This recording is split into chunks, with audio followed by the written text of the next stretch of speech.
everyone, and welcome back to the action. I am Bordy McBoard. This is Captain Atsoka, and we are here for the Golden Royale Cup featuring Fortnite, presented by Coca-Cola. And I know, Cap, we had some excitement the other day, and you're twiddling your mustache because I'm pretty sure we're going to have a lot more spicy action happening later on tonight as we approach our second qualifier for this tournament. Oh, absolutely. I mean, yesterday was just an absolute banger, and that was only qualifier number one. And then not to mention, we got to see some last chance qualifiers as well after that point reset there in heat number 5. But I got to tell you, it has been absolutely breezy just to start things off for qualifier number 1. And we've already seen some top tier talent. Of course, you got Ruler up there, you got Siskier, we got Blues Row that was popping off. And then not to mention, you got O-Block Charlie. They went absolutely nuttery buttery for the SoCal qualifier. And now we get to go to another region and see who the top talent would be in that respective region as well. And not to mention, we still have so many prizes and so many opportunities, not just for the players, but for the folks at home that are watching. And speaking of prizes, as you had an excellent transition, again, we are in partnership with Braghouse, McDonald's, and Coca-Cola, and we are giving a jaw-dropping $10,000 prize pool here for this phenomenal Fortnite tournament. So there's plenty of opportunities for all of these competitors to get a piece of the pie and get some of this $10,000 prize pool that we have here for this tournament. Oh yeah, you got to keep in mind that $10,000 prize pool can truly change someone's future by erasing the burden of student loans and tuition bills. I'm a college student, and trust me, I wish I can get in on that action as well, but unfortunately, I'm just not that good at Fortnite. So again, just a big shout out to McDonald's, Coca-Cola, and of course, Braghouse for spotlighting these college gamers and providing this incredible gaming opportunity. Oh, I'm definitely not as great at Fortnite as them. And you know what? There are some gamers in this pool that may not be getting that top spot that you were talking about and alluding to a little bit earlier in this cast, but it's a-okay, because as we talk about the fact that of course this is our second day of action, day 2 of qualifications, the top 25 of these gamers, November 4th and 5th and November 11th and 12th, will have the opportunity to get on the next and final stage for our grand finals, which we'll talk about a little bit later. But top 25 gamers will advance. Plenty of opportunities for these gamers to do their things and to potentially get a shot at that $10,000 prize pool we talked about.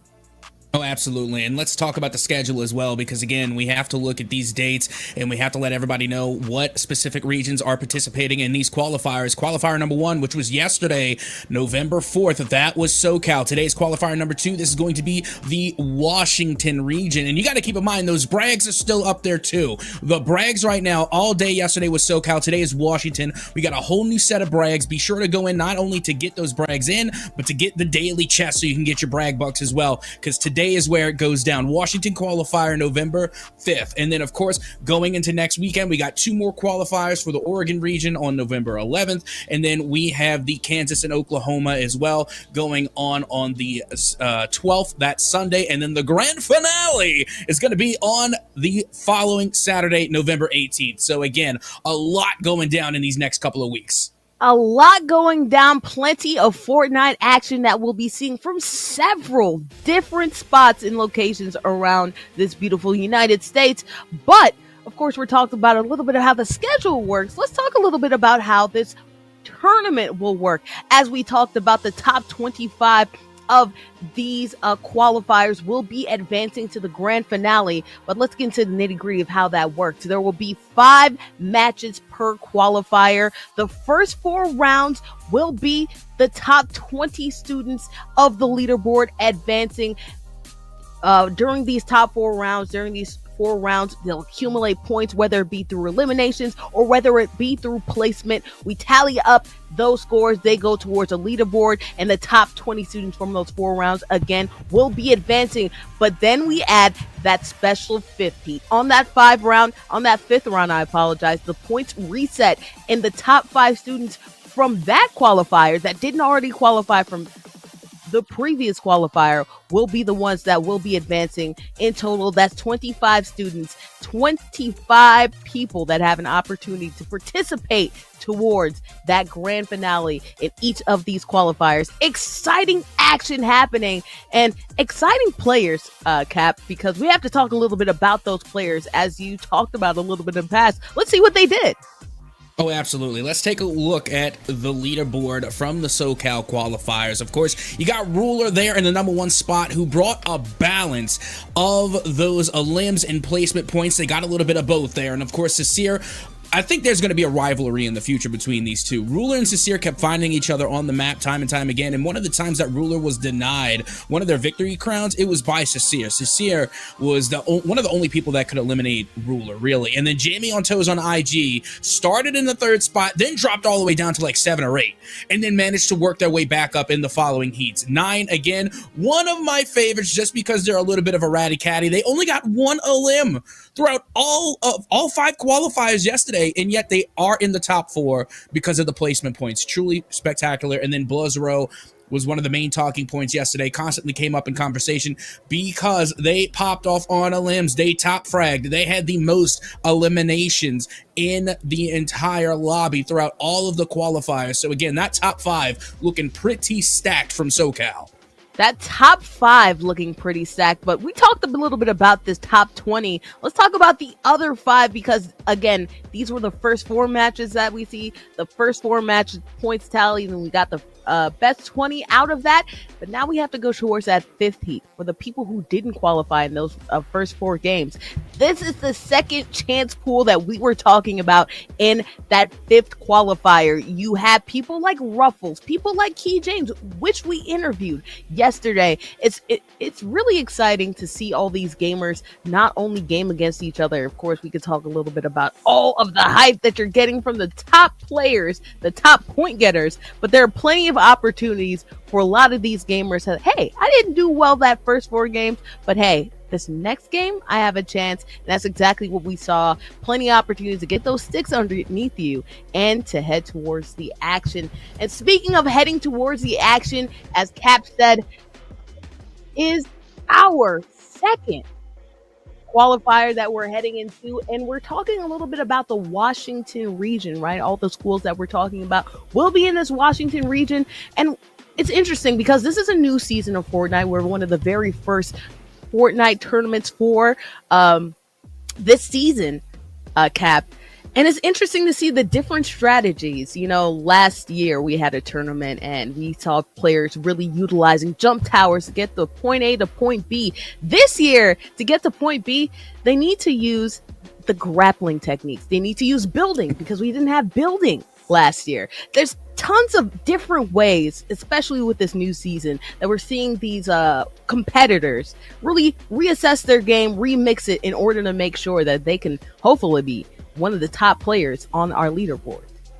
Oh, absolutely. And I love the fact that we're back on the OG map, the original, throwing it all the way back, because again, some of the new strategies that we have seen evolved a lot around the jump towers. And again, it involved a lot around, you know, different type of warp points, etc. They still have those in the OG map, and they also have the warp nades. But again, the jet stream funnel going all the way around the map, that's no longer there. There's been a lot of differences being made. So again, we're going to have to revert back to a lot of this OG old map knowledge that, you know, you and I know, but maybe some of these newer players are going to have to become reacclimated to. So let's see if they can become reacclimated as we get ready to head into our first matchup. And also, don't forget, just because these players are on the screen playing on the OG map doesn't mean that you, the viewers in the chat, can't play as well. There are raffles going on all throughout the Golden Royale Cup featuring Fortnite presented by Coca-Cola. And by all means, all you have to do to participate in the raffle is hit !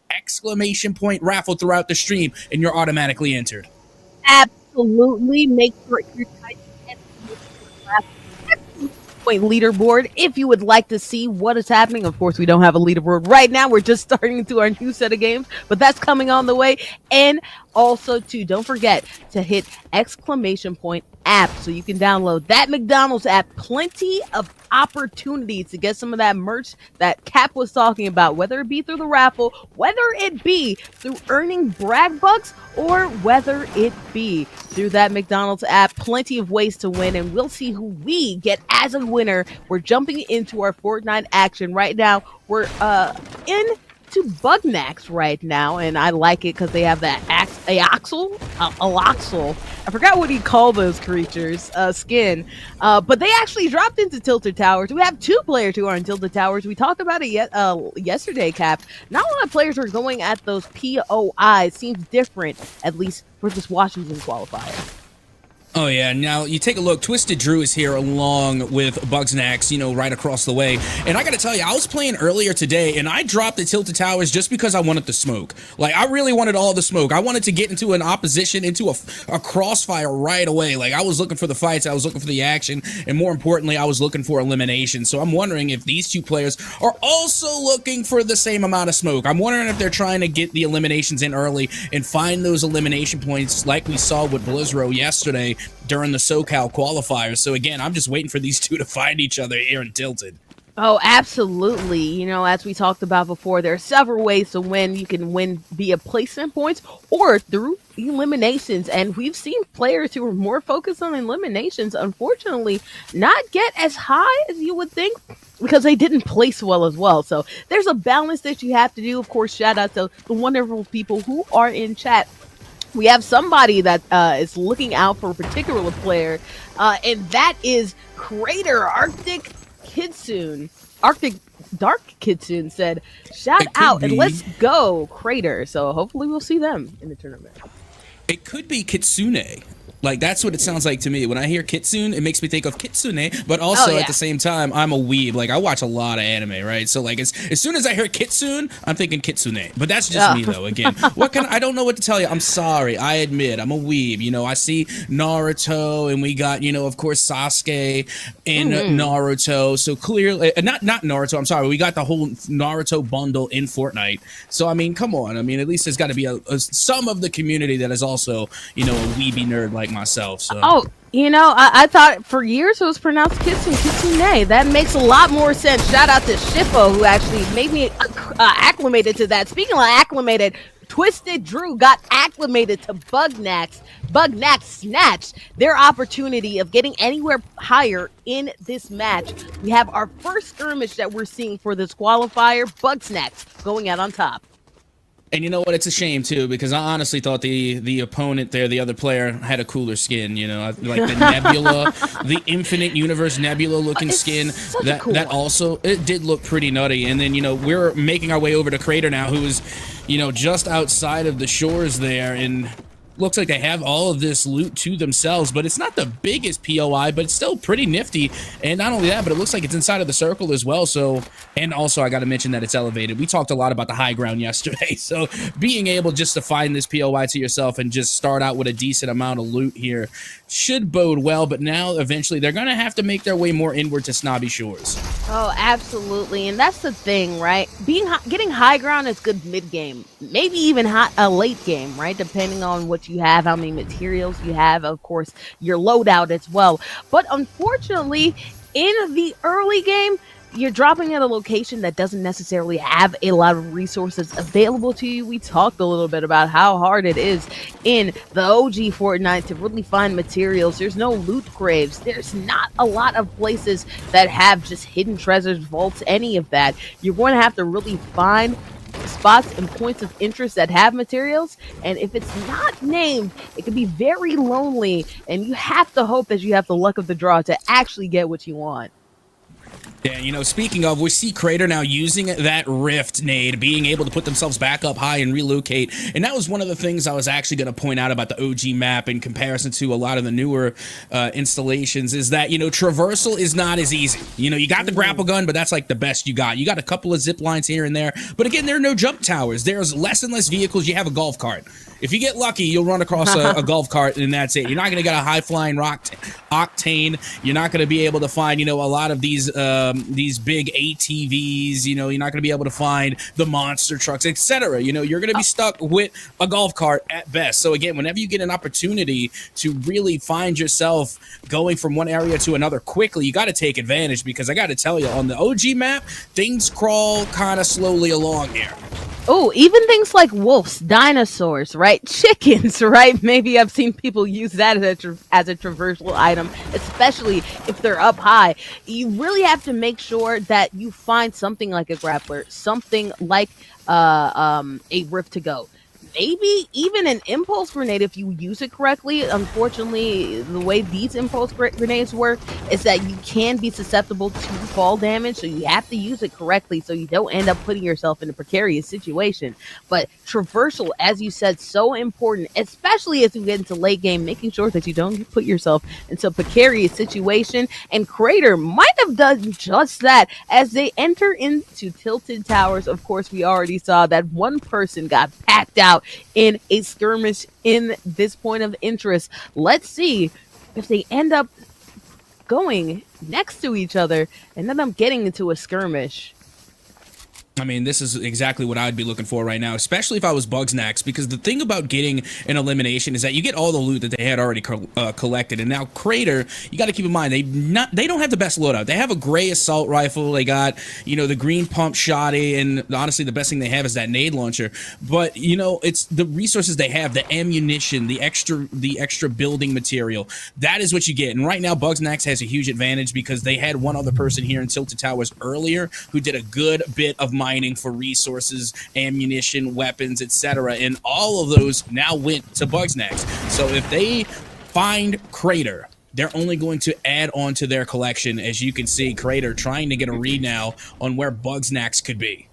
And you know what? This is a perfect opportunity. You see that bush, Crater, in Bugsnax, I apologize. In that bush, Crater didn't end up seeing them. It was a glimpse of it right next to that building. Sounds like they're moving around, but this looks like this could be another set of engagement. As you just see, they're trying to flirt each other out. Crater not seeing that bush, just not in a good position, but eventually they will see each other as the storm circles on in. They don't have to worry because they're well within it, but somehow, some way, they're going to start firing, and that's exactly what's happening right now.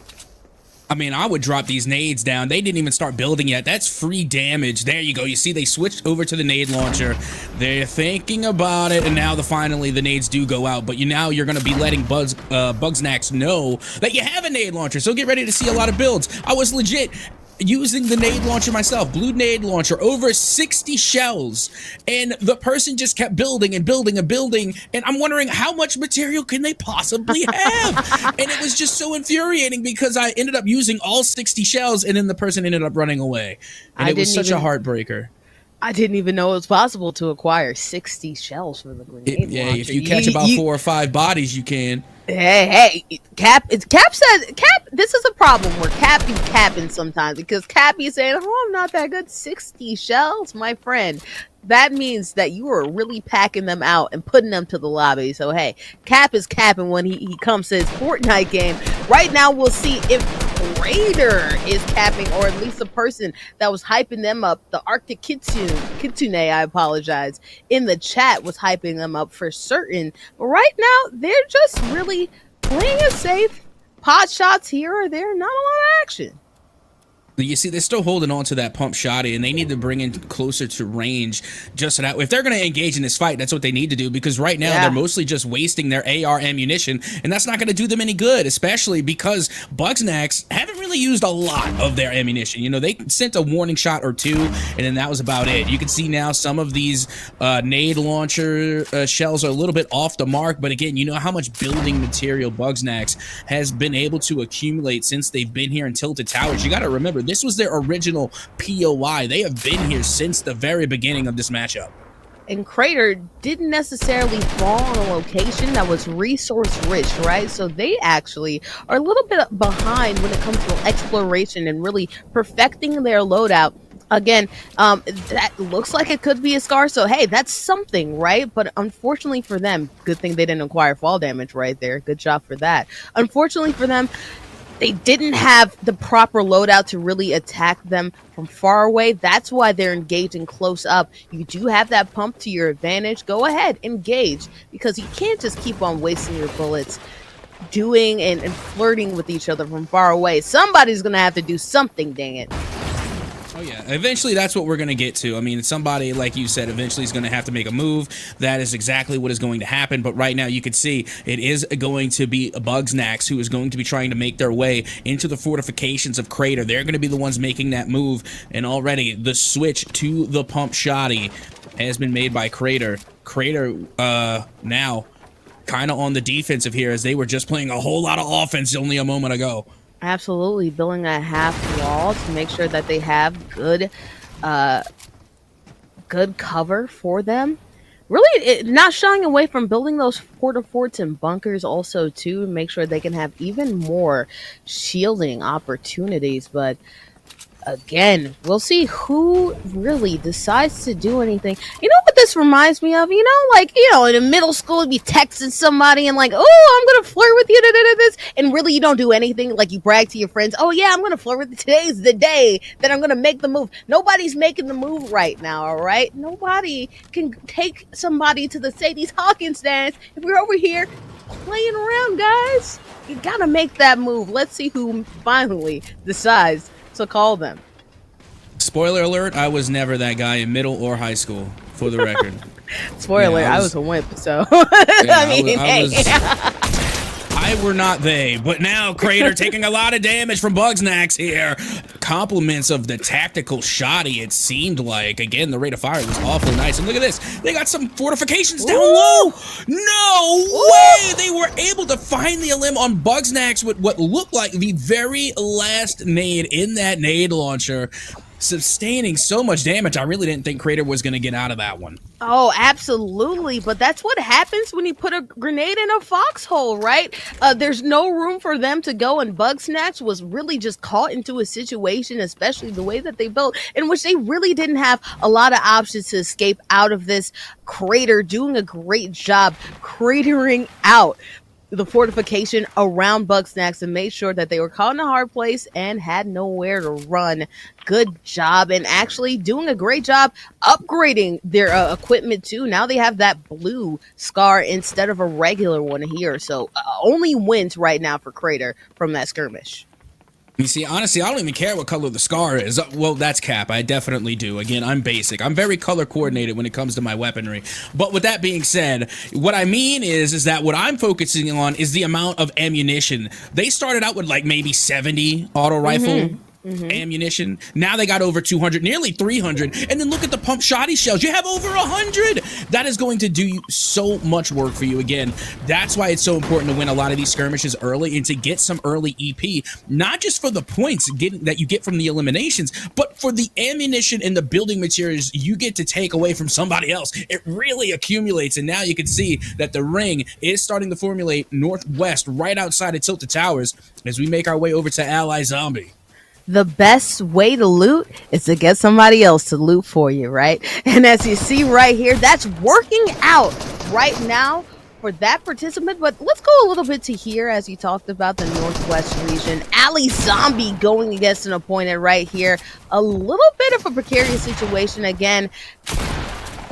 Their competitor has that high ground advantage, but right now they're starting to get more level. They're building all over the place right now, and it's hard to find them. Yeah, that it is, and the building is top notch here. Making the fortifications, making the modifications. One archway, one diagonal, and just like that, it will be beat doop, beat doop, beat doop, beat doop. Able to come through with the elimination. They get one, and now they're coming under fire as well. A third party. Not the wretched third party, not like this. As you can see, beep, ba beep, boop. Is trying to survive here, but they're constantly sustaining damage. Cap over here singing the hottest hidden Bikini Bottom. Boo-doo-doo-doo-doo-doo. As you see right now, Be-boop, Be-boop right here is doing an excellent job. Be-doop, Be-doop is doing an excellent job like a jazz singer. I need to know, like, what's the cadence like? Is there a song that it goes with too? But Be-doop, Be-doop getting hit from all over right now, and there's somebody above them as well. So it's more than a third party. It's a fourth party right here. We're having a pizza party. No No prop involved with that, but Bidoop Bidoop at least is waiting it out. It seems like the other person got a little bit more disinterested, probably because they weren't showing themselves, and because Bidoop Bidoop is doing a great job just making sure that they're covered. Like, absolutely, you're not seeing any bit of them. Absolutely. You know what's funny is that I actually started Fortnite so long ago. It was before the Battle Royale mode was even out. Eventually, this was a zombie horde survivor game. Oh, yeah, save the world. Yeah, I mean, it's available, still here, but you know, that game mode has actually been around longer than the Battle Royale itself. An interesting you know, a little bit of gamer history there. Again, just trying to date myself as much as possible, regardless. Badoop, holding on strong. I don't even know where the opposition went. Where did the opponent go? Are they just, you know, waiting outside, thinking they have to leave eventually? Yeah, so they repositioned themselves. They were more in the south east. I believe it's the purple cursor that was going towards them, if you're seeing on the mini map right there in our bottom right corner of our broadcast footage. It looks like they've been really towering and really looking at what's been happening with Badoop Badoop. But Sock has been waiting a long time. They repositioned, and now they're probably going to have to back away from this, as it seems like Badoop Badoop has been doing such a great job guarding themselves that there really isn't an opportunity to engage with them anymore. In fact, Badoop Badoop is closer to the person who has that high ground on that mountaintop, and that's exactly what we're seeing right now as TTV Willie B is going against Badoop Badoop. And right now, again, very slow. This is like watching golf. I feel like I have to like whisper a little bit. You know, it'll come a little bit eventually, but right now, you know, it's a slow game, and we'll wait till something happens, because you never know when it just might happen out of nowhere, Cap. Yeah, but I gotta tell you, while we're looking at Willie B, and you know, we're moving now over to Mr. HD, I gotta point out, didn't Willie B's skin look awfully familiar to you, Bordy? It's always tried and true, Cap. I wouldn't be surprised if they end up being at the top of our leaderboards after this because of our history. That was the exact same skin, body build, the whole nine of a ruler, the first place finisher of the SoCal qualifier yesterday. And it's just the gray body skin suit, the exact same.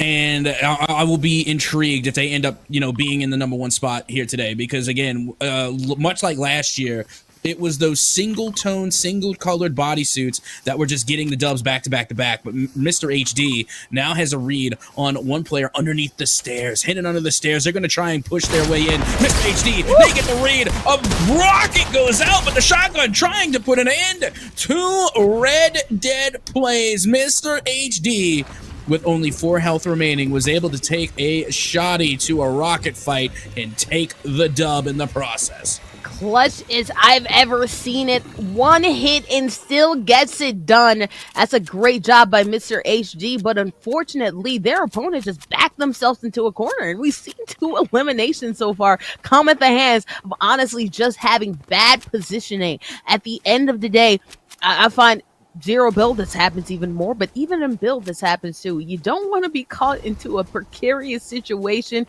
It's always good to have the first sight, of course, but you can recover from that if you have a good position on where your opponent is, or at least a good feel as to generally where they might come from. Unfortunately for them, they did not. They got caught in a corner, and that's why they will be headed towards the lobby, and hopefully they have a better shot at our second heat. But right now, Mr. HG trying to find another opponent, and right now they ended up not going and finding them, took that rift instead, and they'll probably do a little bit of rift chasing here, Cap. Oh, how the turns have tabled. Mr. HD now on the receiving end of a lot of this damage after they were on the hunt for one player. Now the hunt is on for them as they do finally land, put themselves even closer to the circle, and I love where this finish is going to be for the ring. It's going up high, up top on this hill and or mountain. And right now, Mr. HD, in the fight of their lives, after they have lost a significant amount of shields, they're going to have to rift out again, now going to the very top of this structure. And now this is where things are going to get interesting. The building is underway, and now they do have some fortifications, but look at the resources they have. They have still full bricks and steel to work with here.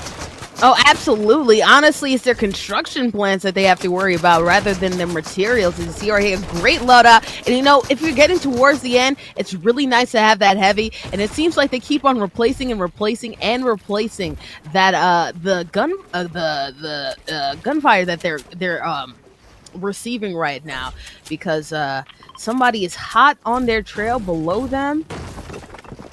But they're doing a great job just maintaining and surviving. It got a little bit antsy, right? Because unfortunately for them, they ended up receiving a lot of damage earlier. And now they actually have put themselves into a rock and a hard place. And they don't have that rift as a plan B in their back pocket. Yeah, not to mention that Storm is getting ready to move in again, and that's going to be the start of round 7. And I mean, already the damage is going to be significant, but soon that Storm's going to move in, and then it's going to start to move the entire ring along with it.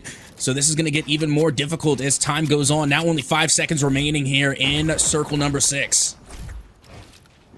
And as you know, Cap, the smaller it gets, the more it hurts. And 6 is definitely where it starts to hurt a ton. A lot of DPS per second. Really, if you're Mr. HD, you're going to have to find a way that you can get out this situation, especially because you're a hot target for a lot of different people. They have their eyes on them, and you don't have that rift. But somebody is using their rift, not getting third party to their best wishes, at least. And it looks like they're landing right on top of each other. Engagement happening now across the way. How did Mr. HD not take fall damage just now? It looked like they just, went ankles to the ground and didn't take fall damage. I must have missed something there, some utility.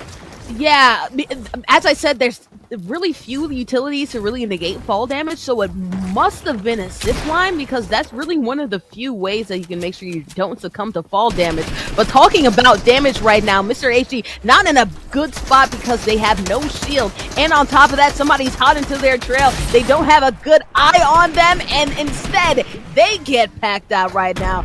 We've seen them before really be. We talk about it, Cap.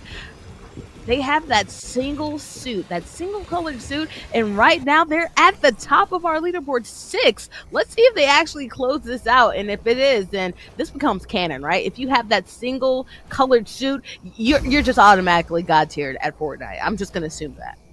Yeah, pretty much. And then, and what's crazy to me is that, there are so many colors on the spectrum, and yet it's the same one that Ruler had yesterday. And then Ruler ended up taking the top spot. But low key, and again, I know as casters we're not supposed to have favors, but I'm kind of rooting for Badoop because I think scatting is a lost art. And I love scatting.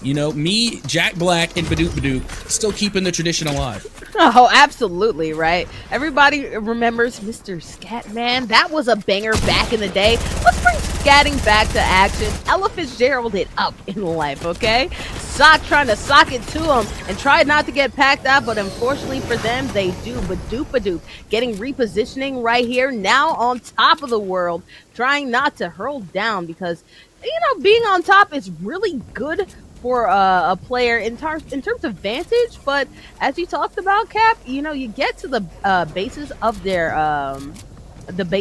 their fort and what they're building, and suddenly it's not so good a position to be in. And right now, Badoop getting hurt badly from the storm. That's what we talked about. Being on top sometimes is good, but the traversal makes it really nerve-wracking, especially if you don't have a grappler or something like that to minimize the damage.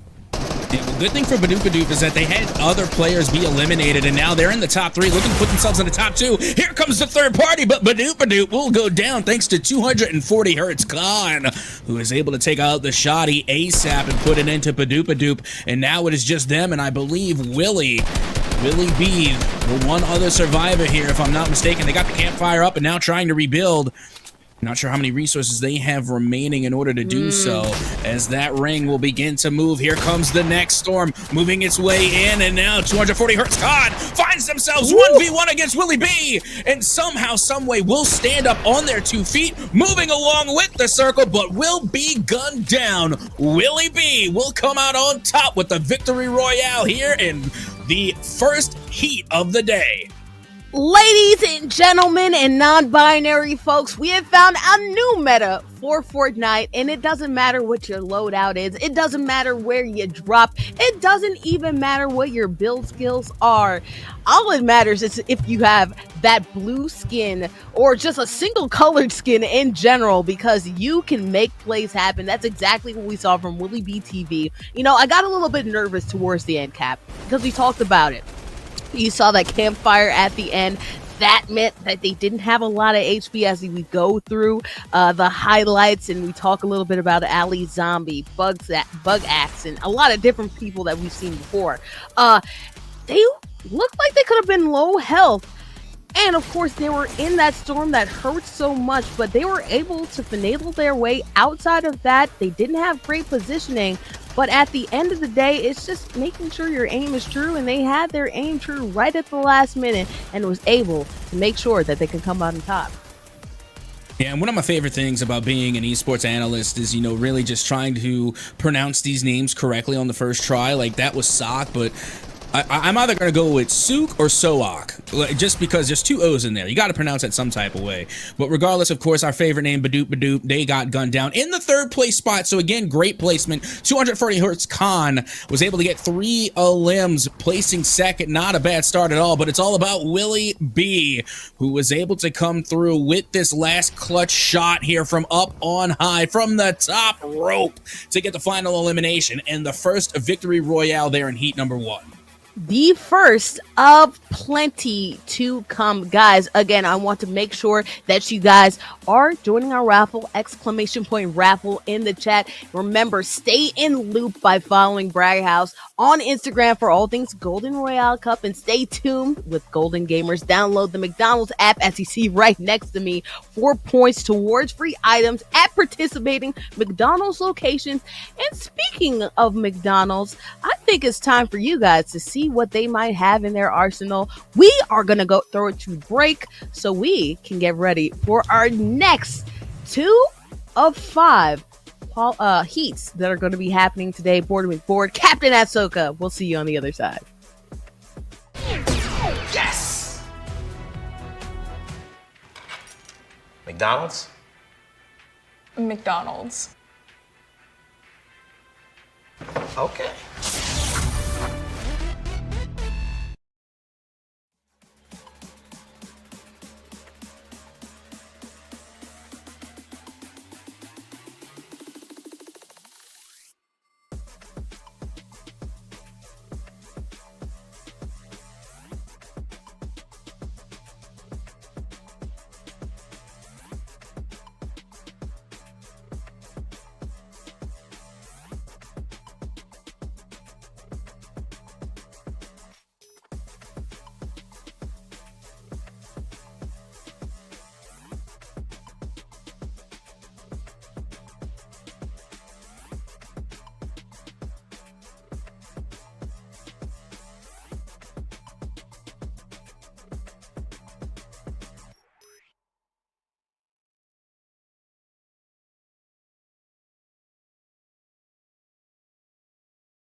McDonald's? McDonald's. Okay. We're back and better than ever. Of course, I'm Bordy McBoard. This is Captain Adsoka. We are both hosts for the Golden Royale Cup featuring Fortnite, presented by Coca-Cola. And of course, hopefully you guys are enjoying all the lovely meals that you might be eating on via your lovely McDonald's app. Remember, you can go ahead and order some material right here, right now, during the action and get it delivered to your front door. But while McDonald's might be delivering your food, we are delivering entertainment, or should I say the gamers, Cap. And that's exactly what we saw. Plenty of exciting action. The last heat that we just saw on our stream.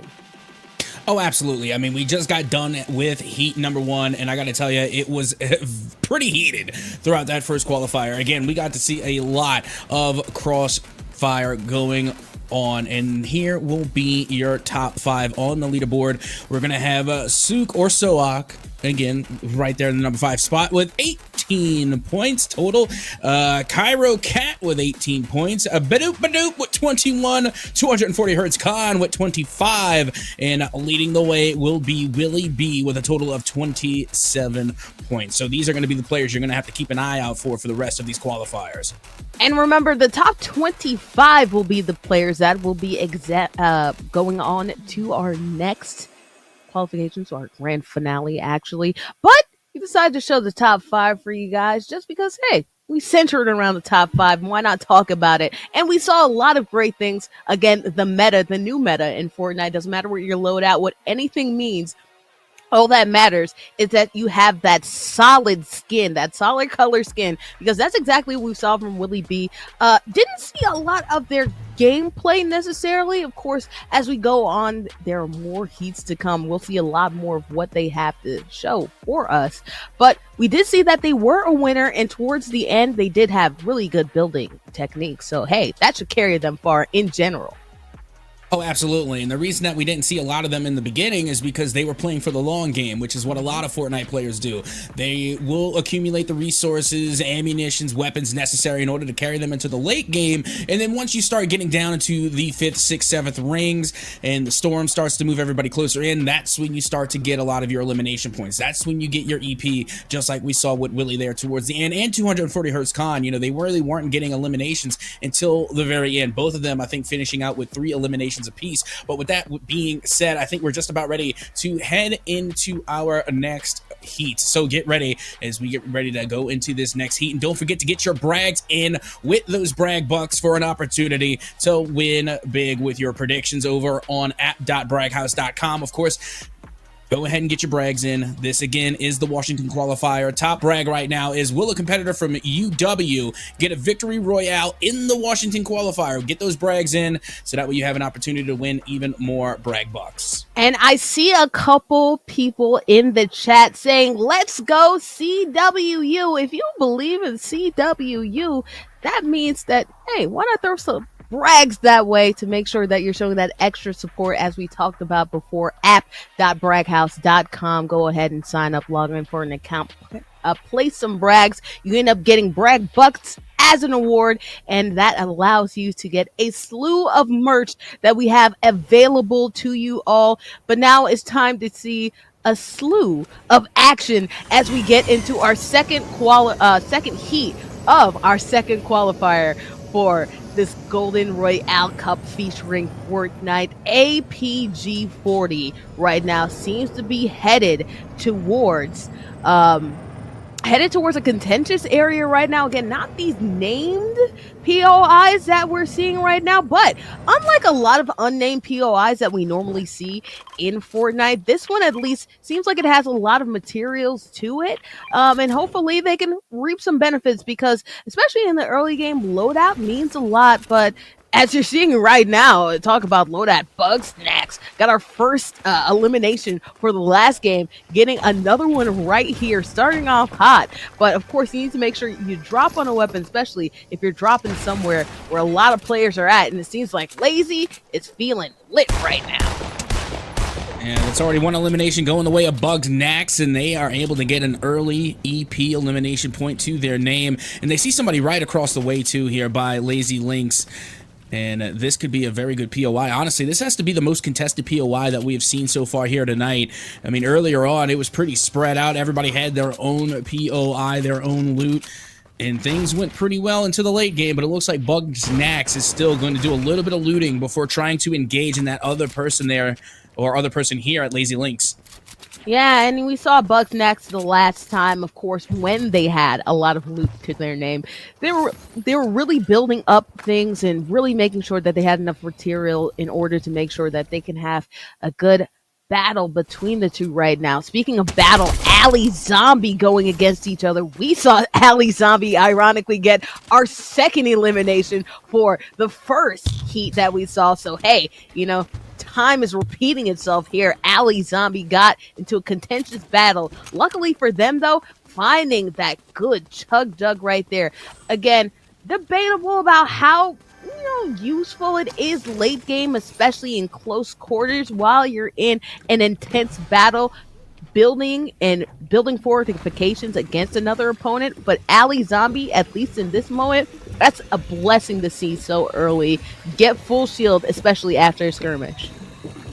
Yeah, and we saw Ali Zombie in the previous matchup as well. They were able to get an early elimination to their name, and this time they are able to find another. But as we have learned from players like Willie B, it's all about the late game, making it into those final circles and making it into that top 5 or even the podium. If you're aiming for the top 3, that's going to give you a good amount of placement points for sure. Meanwhile, we make our way back over the SOAC, which is why I think I'm going to go with that one, because to me it sounds pretty cool. But regardless, they're going to be having Tomato Temple all to their lonesome here. And Tomato Temple often has a decent amount of loot, and not to mention a lot of resources. The place is literally made out of stone, so that's a lot of brick material that is just there for the taking.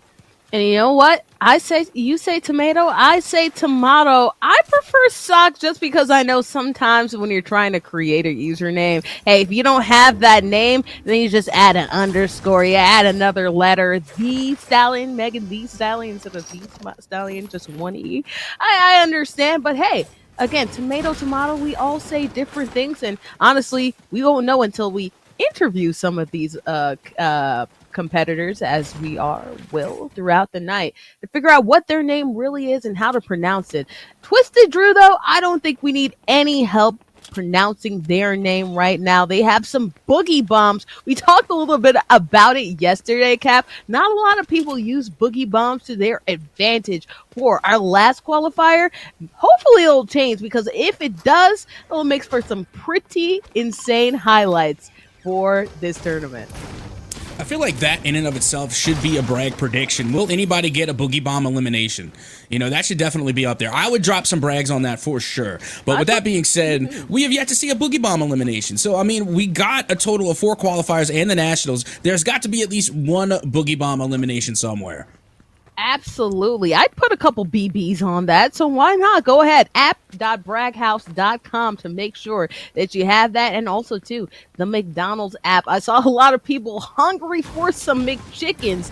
Want to get some McChickens while you're trying to see these eliminations going on right here.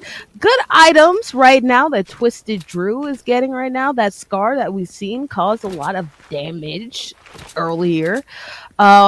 And, of course, the boogie bombs. They're probably going to want something close range, too. You know what, Cap? Let's have this discussion, right? Of course, last seasons before, you have more varied items, right? You have scoped SMGs. You have close SMGs. You have shotties that can get in close range. You have shotties that have a little bit more range. As we go into this next season, right, does it look like the SMGs are really viable? Because for me, if you're talking about a short game, it's definitely shotties all the way. SMGs no longer a helpful utility when it comes to that close range like it was in prior seasons.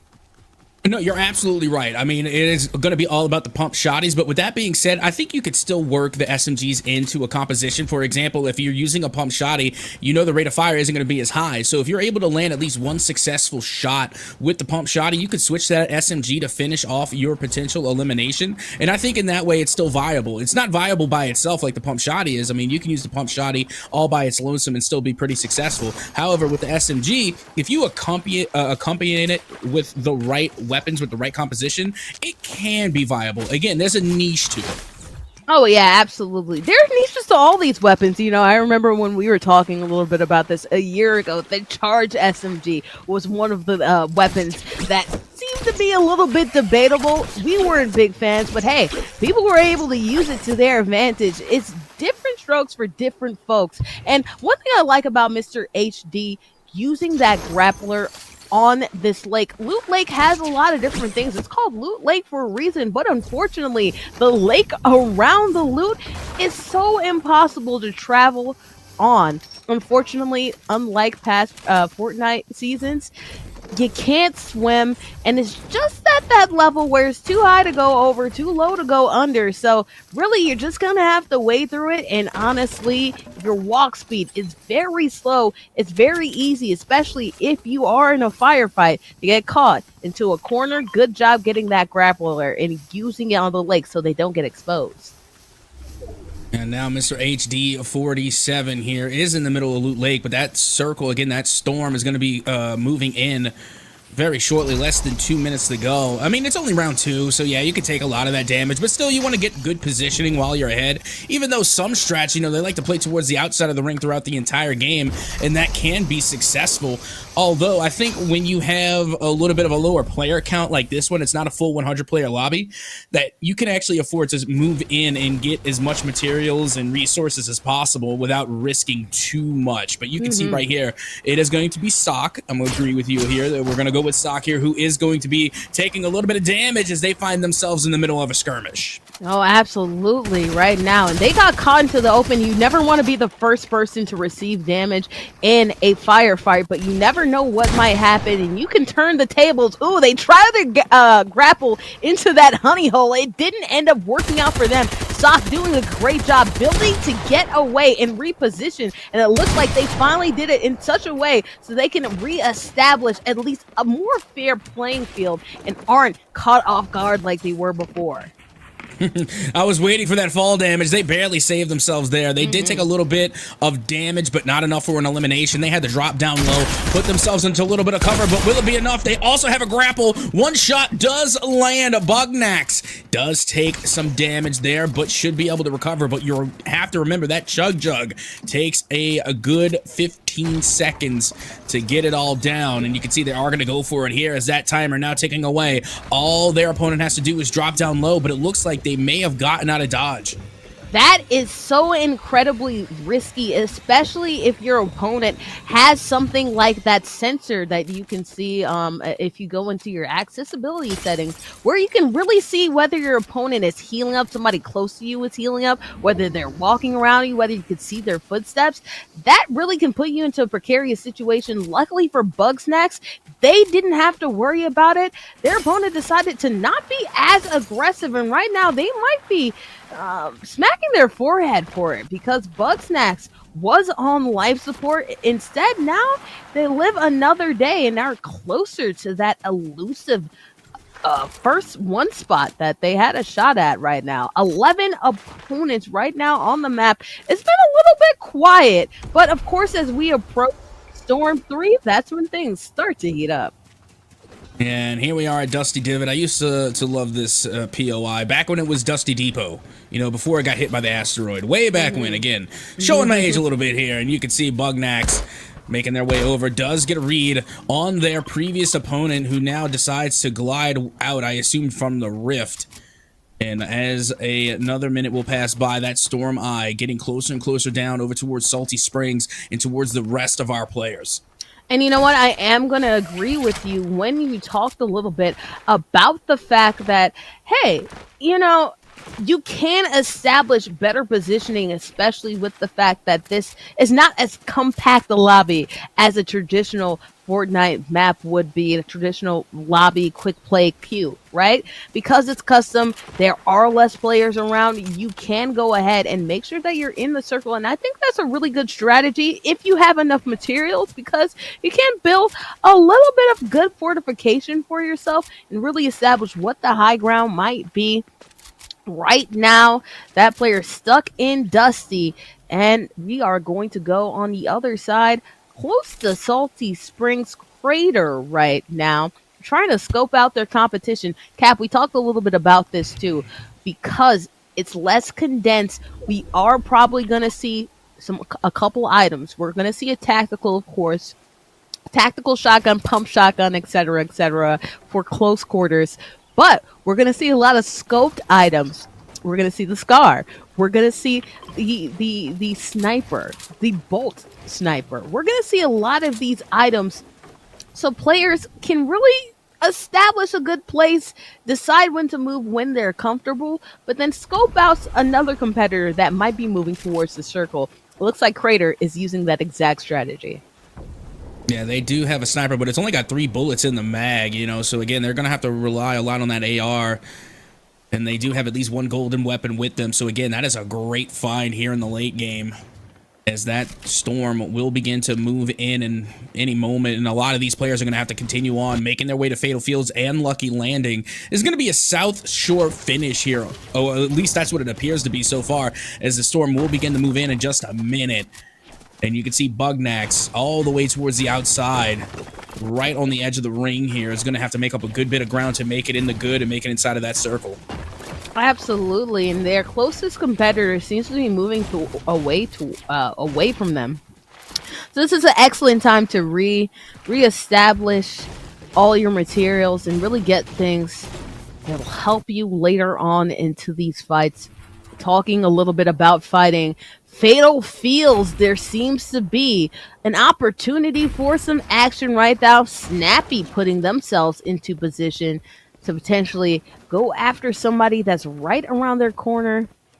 I don't know if they've spotted their opponent yet, or if they're walling themselves off in case they might find somebody. They actually really aren't in the field of range or look box for that person, but eventually they will find their nearest opponent, and when they do, oh, we're sure to see something pop off. Yeah, there's going to be multiple opponents here at Fatal Fields again, as that storm is now beginning to shrink in. It's going to push all these players in towards Fatal Fields and Lucky Landing, and you're going to see a lot of contention there. We're going to start to see a lot of fighting begin to happen. And you can see it's Badoop Badoop, who is yet to find an elimination here, but they are playing it safe inside of their own fortifications and really just waiting out the storm as it does shrink in. And now you're seeing more and more players from the outskirts, Bugnax in particular, making their way into Fatal Fields. Absolutely. And again, as we keep on approaching, things start to heat up. It's the third one where you see everyone start to get lit. And right now, as that circle is closing on in, that's exactly what's happening. Most of our competitors are actually still in the game. Only a couple eliminations, 5 so far. Bugsnax being one of the people in this tournament who have racked up a couple eliminations, probably in the top 5 when it comes to eliminations. Let's see if they're able to get their placement score higher, because if they are, we'll probably see them in that top 5 graphic that we're sure to see pretty soon. Bugsnax right now, again, going towards Fatal. Things are about to get spicy. Yep, that they are. There's going to be a total of 3 now here in Fatal Fields as that storm finally ceases here in round 4. It has begun, and now we only have 1:30 until it begins to move again. But it's not going to be moving too far. Again, a lot of attention here at Fatal Fields, and Bugnax has all day long just to try and find any amount of resources. And again, unlike yesterday, they're lugging around that Chug Jug. We didn't see a lot of that strat being implemented in the SoCal qualifier. It was a lot of minis, and that was pretty much it. They didn't even bother bringing in the half shields. It was just a lot of mini shields throughout the entire SoCal qualifier. So it's interesting to see someone bring that Chug Jug all the way along into the late game. I mean, we're getting ready to head into round 5 in less than a minute, and they're still holding on to it. Oh, they are still holding on to it, and it's not to say like we haven't seen anybody pop it off in a heated battle, right? I believe it was Bloodsrow who actually was able to successfully, in the middle of a skirmish, get the 15-second heal off and actually come out on top on that skirmish that they were in. But it's super rare, and honestly, it's one of those things, yeah, it's nice to have something that has the ability to get a complete heal. However, you have to weigh it, right? Whether or not it might be actually better for you to get something like the smalls and get something like the bandages, because hey, those only take a couple seconds to heal. You don't have a lot of options like you did in other prior Fortnite seasons. You're gonna have to rely with it big or at all, and Snappy didn't hit that rift in time, ended up getting some fall damage. Luckily, not all of it there, but they are not in good shape for their HP situation. I mean, the HP, they don't have any shields, and I'm surprised they're not being, just fired upon out of the sky. They're pretty much a sitting duck here. And but they do manage to avoid the danger, but it looks like they may have landed into some even more danger, as there is one player from up on high there on that hill, and I think they have seen Snappy now make their way into the gas station, and Snappy is just scavenging, looking for some heals, and what a lucky draw from the chest. They find a med kit. Lucky indeed. It's so important to get something that heals, and honestly, it does not. As we talked about before, it's so much harder to find materials in this new map. We saw it from one player who ended up last second. Oh my goodness, Crater ended up getting packed out by Mr. HD. Really, we talked a little bit about having those snipers and how it was important to make sure you have ammo. They use their ammo to their advantage, and they pick up a victory crown on the way. What a nice play from Mr. HD. Oh, absolutely. That's why those sniper rifles are so good. And honestly, they have 60 bullets on that weapon right there. That is a good amount of ammunition for the sniper rifle, just because it does take a while to reload, takes a while to fire. And, when you are good with your aim, like Mr. HD just now, we saw when they got that elimination, it was a one-hit wonder. That's all it took, because the placement there was the headshot, and that's all they needed. But now you can see they're starting to take damage from the storm. They're going to have to rift out of dodge. And they do. They managed to find their way back in towards the circle and back up into what I believe was their original fortification here, where they got that elimination. So, yeah, they're back in good standing. Back in good standing, back where it's comfortable, and you talked a little bit about it. Establish your position in circle, especially if you feel like you're in a good spot, because it's just convenient. You can wait for the players to come to you instead of stressing like 24 hertz 240 hertz Khan is feeling right now. Players attacking them from all over. That rift can be a good get out of dodge card, but it can also be a little bit of a monkey's paw too, because you end up getting so much damage. Luckily for their sake though, they have that chug, and they're able to pop it off without worrying about the storm or other players as we approach, again, the end. This is the 5th storm. It hurts, but this is where players can kind of really wait it out to see if they can get a good position until they have to. Yeah, pretty good standing right now, but 240 hertz Khan, again, is on the danger side of this ring. Granted, they're on the slow shrinking side, so they're going to have a little bit of time to find their way in, but you're going to have to find it in between 4 different players. Snappy now looking a lot better than when we last saw them. They only had full health, didn't have any shields. Now they got the full health, and they have 50 shields to their name as well, and it looks like they're going to be going for a flank here onto one of these players that are just up on high, and here they are. This should be the skirmish that we've been waiting for. The builds now coming out. At least one nade does connect with Snappy, and they're taking a lot of damage, and they will be eliminated by APG-40, the clone trooper, to come in and get their first elimination of heat number 2. Absolutely coming through and doing it in good fashion too. Usually when it comes to building, we see longer skirmishes, so good job by APG to make sure that that is out the way. Not only are you saving precious material, but you can also get an advantage and scope out where everybody else might be coming from. Beboop actually not in great position right now. They're really out into the open. Let's see if they might build something around them to make sure that they don't end up getting into a precarious spot. 240 hertz Khan did an excellent job after acquiring so much damage earlier on, using that drift to get into a nice comfortable spot of their own, and they have an opponent right above their head. I think that's why they're sitting, they're waiting. I think they can hear that person too. Oh, this is where it gets really interesting and the flirting gets heavy, because you have players who are right on top of your heads, and if you're below, it's really hard to figure out where that weak spot is to bring their fort all come tumbling down.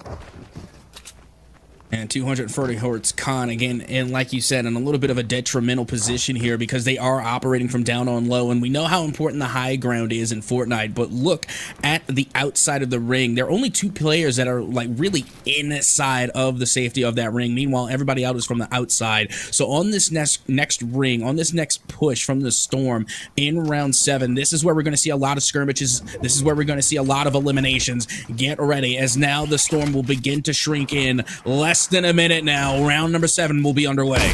Less than a minute, and now we're having a competition. Mr. HD going at it against the Crash Jets dummy that we saw earlier today right now, and another opponent as well. Everybody's coming at it. 240 hertz Khan actually just got packed out. It seems that the person that was right above them was around them the entire time. Mr. HD coming out of nowhere and making it happen, but Mr. HD trying to do what we've been waiting on for the longest time, trying to get that boogie bomb elimination though. Yeah, they had the boogie bomb at the ready. They didn't throw it out yet. They have 2 of them, so they're gonna have at least more than one chance to go for the boogie bomb elim. Something we've been waiting for all weekend long. Let's see if they can make it happen. And now Mr. HD from down low does make the mod. They have the sniper. They were already able to connect once. They see the tip of the weapon there, but not going to be able to capitalize, as now that Storm has moved all the way in, is going to start dealing damage in just about 30 seconds from now. That ring is going to begin moving. And so far, what was once 7 going into round 7 are now down to just 4. Of course, the person that we have seen so many times before, Willie B. Luckily for them, they were not the victim of a sniper shot across the way from their opponent. And very rarely do you see a player really be able to aim and take such a long time. I was going to make that comment. Mr. HG unfortunately couldn't get the shot, but especially as you come towards the end, all of these packouts are usually, in these eliminations, they're usually so contentious. Speaking of contentious, somebody made the very brave move to rift right now, and honestly, I feel like if there was ever a time to use that rift, it's when that circle is moving. Players are really concerned about making sure that they're in a good position rather than shooting at somebody who might be in the sky. Yeah, absolutely. And not to mention, it helps you move along with the Storm so well. The only thing is that you make yourself a little vulnerable, but you're also saving yourself the use of a lot of resources. But right now, Mr. HD, they don't have a problem with resources. They have plenty. Looking to try and get some cheeky limbs. Again, the rifts are coming out. You saw at least, I want to say it was 2 people at the very least, but I know Willie B also had the rift at the ready. I'm wondering if they used it.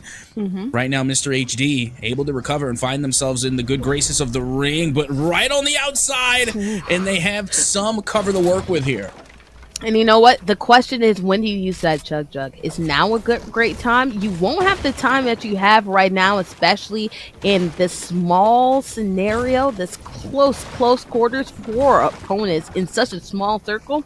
However, you don't want to use it too soon in a place that you really could use it. I say you pop it off now, because you never will get such a good amount of time, especially with the movement of their circle. You could put yourself in a terrible spot. Luckily, they're able to find that rip. Unluckily for them, they're unable to utilize that chug jug and get full health, and I don't know if they'll ever get the opportunity to really use it.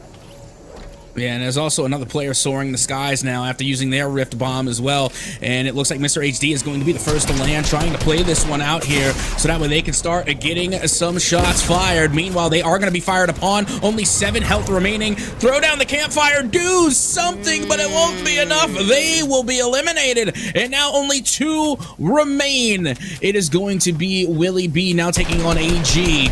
Trying to be the last player standing here. Willie B looking for their second victory crown of the day. Looking for that victory royale. They're not gonna get it. Willie B will be denied by APG 4-0. And APG made a play because they were well below their opponent. It looked like they were below their opponent the entire time, but that's where build skills come in handy. They were able to build up right at the last minute. Willie was just trying to beat the storm, and at the end of the day, they came from behind and beat them. APG doing a great job there. Amazing job to get that victory crown. And you know what was even and more impressive still? I guess maybe it wasn't impressive, but it was a little bit of a higher IQ play, at least higher than mine. Is that when they used the rift there towards the end, and the storm was moving again. Once you get to round 7 and 8, and that storm becomes mobile, and you start moving inside that ring, they literally just stayed hovering as high as they could for as long as they could. And whenever they were finally looking for an opening opportunity, they just dropped straight down, was able to wreak havoc, was able to deal the damage, and literally steal the win away from Willie B. Absolutely, and that's why I said it's such a great time. You know, earlier on in the mid game when you use that rift, it's very easy for opponents to see as you're seeing Snappy getting and becoming a victim of APG right there. So another elimination from APG that we're seeing in these highlights. But again, it's so easy for players because there's nothing going on. People aren't engaging. It's easy for someone to make pot shots at you and to actually reduce the amount of damage that you have, right? The amount of HP, the amount of shield that you have. So one of the more perfect times to do it is during that movement of the storm. There's not a lot of things going on earlier on, but during that time, all there is you trying to make sure you're not in that storm because it hurts so much. That's exactly what they did, how they utilized it, and how they were able to recover. I could use some recovery, and you know where I can find it from? Probably from a good old Sprite, maybe a good old Coca-Cola, maybe a good old McChicken, like it seems that everybody likes in the chat. I'm Border McFord. That's Captain Atsoka. We will see you post break so we can get into some more heat action here for the Golden Royale Cup featuring Fortnite, presented by McDonald's.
McDonald's?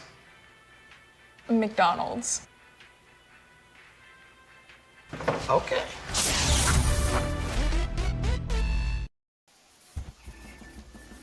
And after that last heat, we will soon be on our way to heat number 3. I am Board moving forward. That's Captain Soko. We are here for the Golden Royale Cup featuring Fortnite, presented by Coca-Cola. And we are about to see some action, but of course we have to shout out some of the action that we had beforehand.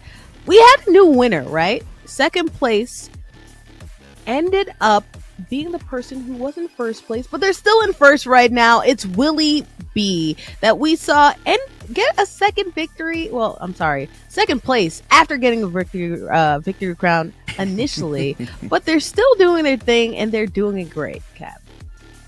Yeah, absolutely. Especially if you believe that APG 40 has 33 eliminations, because it doesn't make any sense. The math is not mathing. It's a typo. I'm assuming that APG 40 has 3 eliminations because they got, look, check it out. Again, let's math with Captain here. You got 41 placement points, but a total of 44. 3 plus 41 is 44, right? There we go. They probably only have 3 eliminations. But right now, it's Willie B04 dropping in hot with 54 total points, and they got 7 elims to their name, as well as 47 placement points. They are doing phenomenally both in the placements and in the elims, and they're just playing a really strong game. Meanwhile, you got 240 Hertz Con. They're still holding on to their 3rd place spot, but only by a single point, and tied for 4th and 5th. It's Badoop Badoop and Mr. HD47, who are both tied with 39 points total. So again, a lot can be had. A lot of changes can happen on that leaderboard, especially between those 3rd and 5th places. People are still going to be gunning for him, but right now, Willie B is still sitting comfortably in that number 1 spot.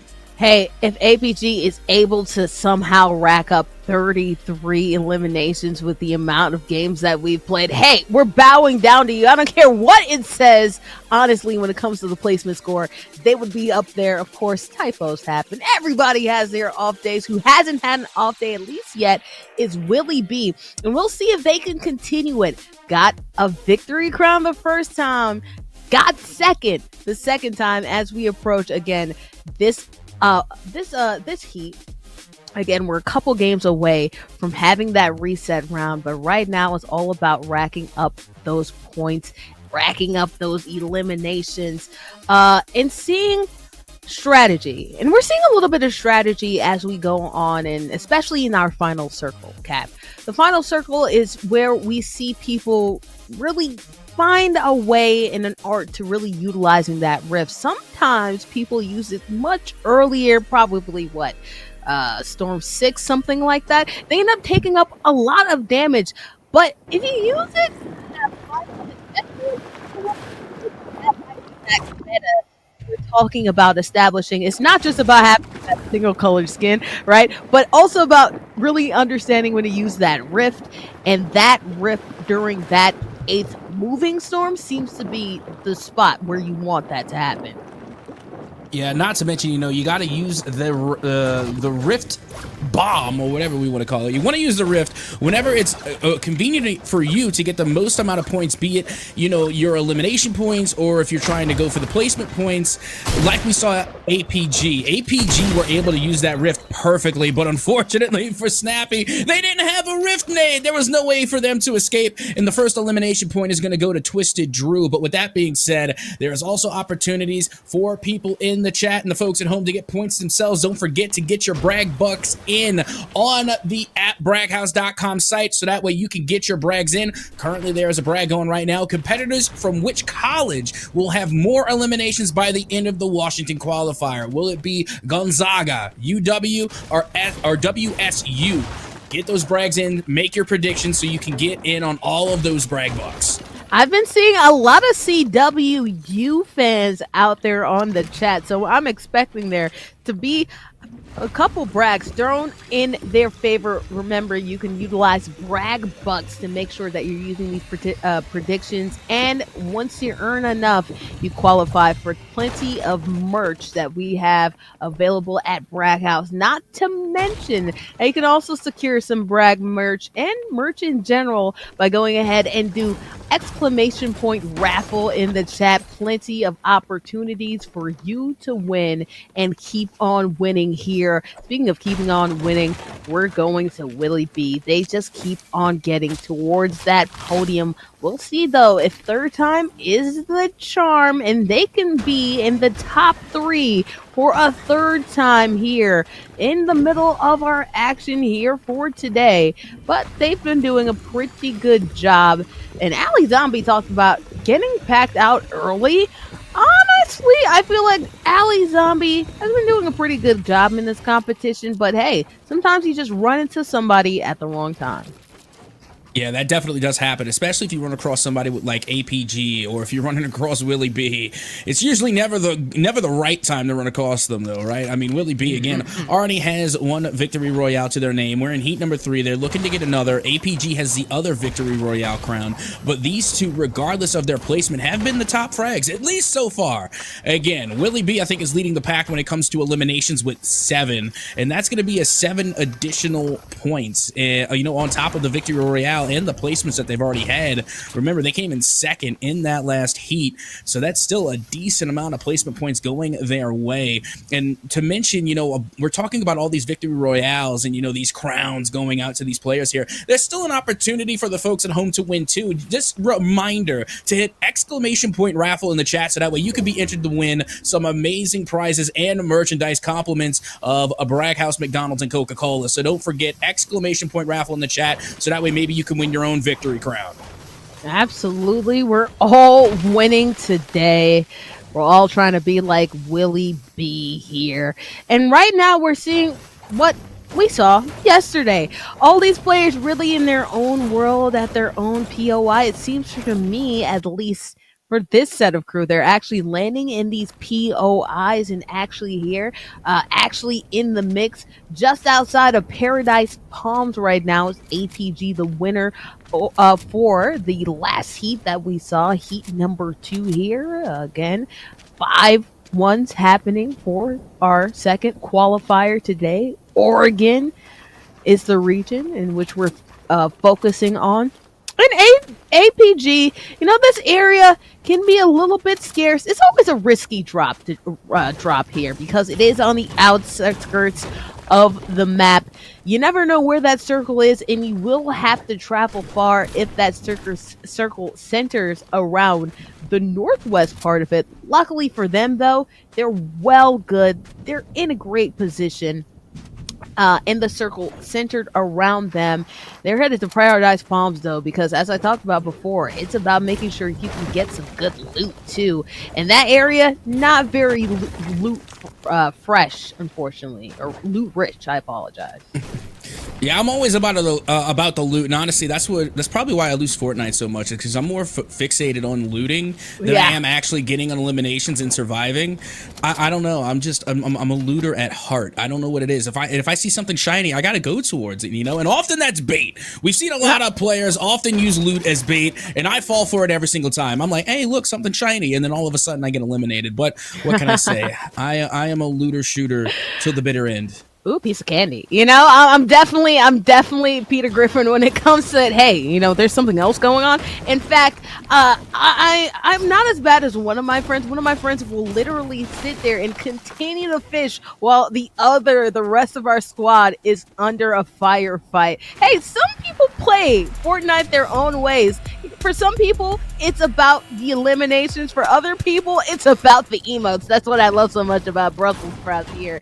Use those emotes. Have a good time while you're playing the tournament, Oh, yeah. I mean, they're not right now currently top fragging or in the top 5, but that's not going to get their spirits down, clearly. I mean, they're still having a great time. And even though there are a lot of prizes and scholarship opportunities on the line, what brings all these players together is the love of the game. And at the end of the day, if you're not having fun doing what you're doing, then why bother? So, again, seeing players like that just, kind of brightens my day a little bit. Oh, absolutely. We speak about love of the game. These competitors will fight until the very end. We talk a little bit about Qualifier 5, right? The last chance qualifier. That's really for players who have not made it into our top 20 standings. But even though players, as we see a boogie bomb go off right here, let me go ahead and stop what I'm saying because some action is happening. The bush tactics actually working out. APG thought that they were secure. Right now, they find themselves in the middle of a skirmish. They're actually right on top of each other, was able to dodge out the way and set up a wall right there at a perfect amount of time. But APG accidentally found themselves into the danger zone, and we'll see what happens if they're able to escape from it. Yeah, this would be huge right now for the rest of the leaderboard. If they could put APG out early, this would definitely shake things up and give other players opportunity to make their way into the podium.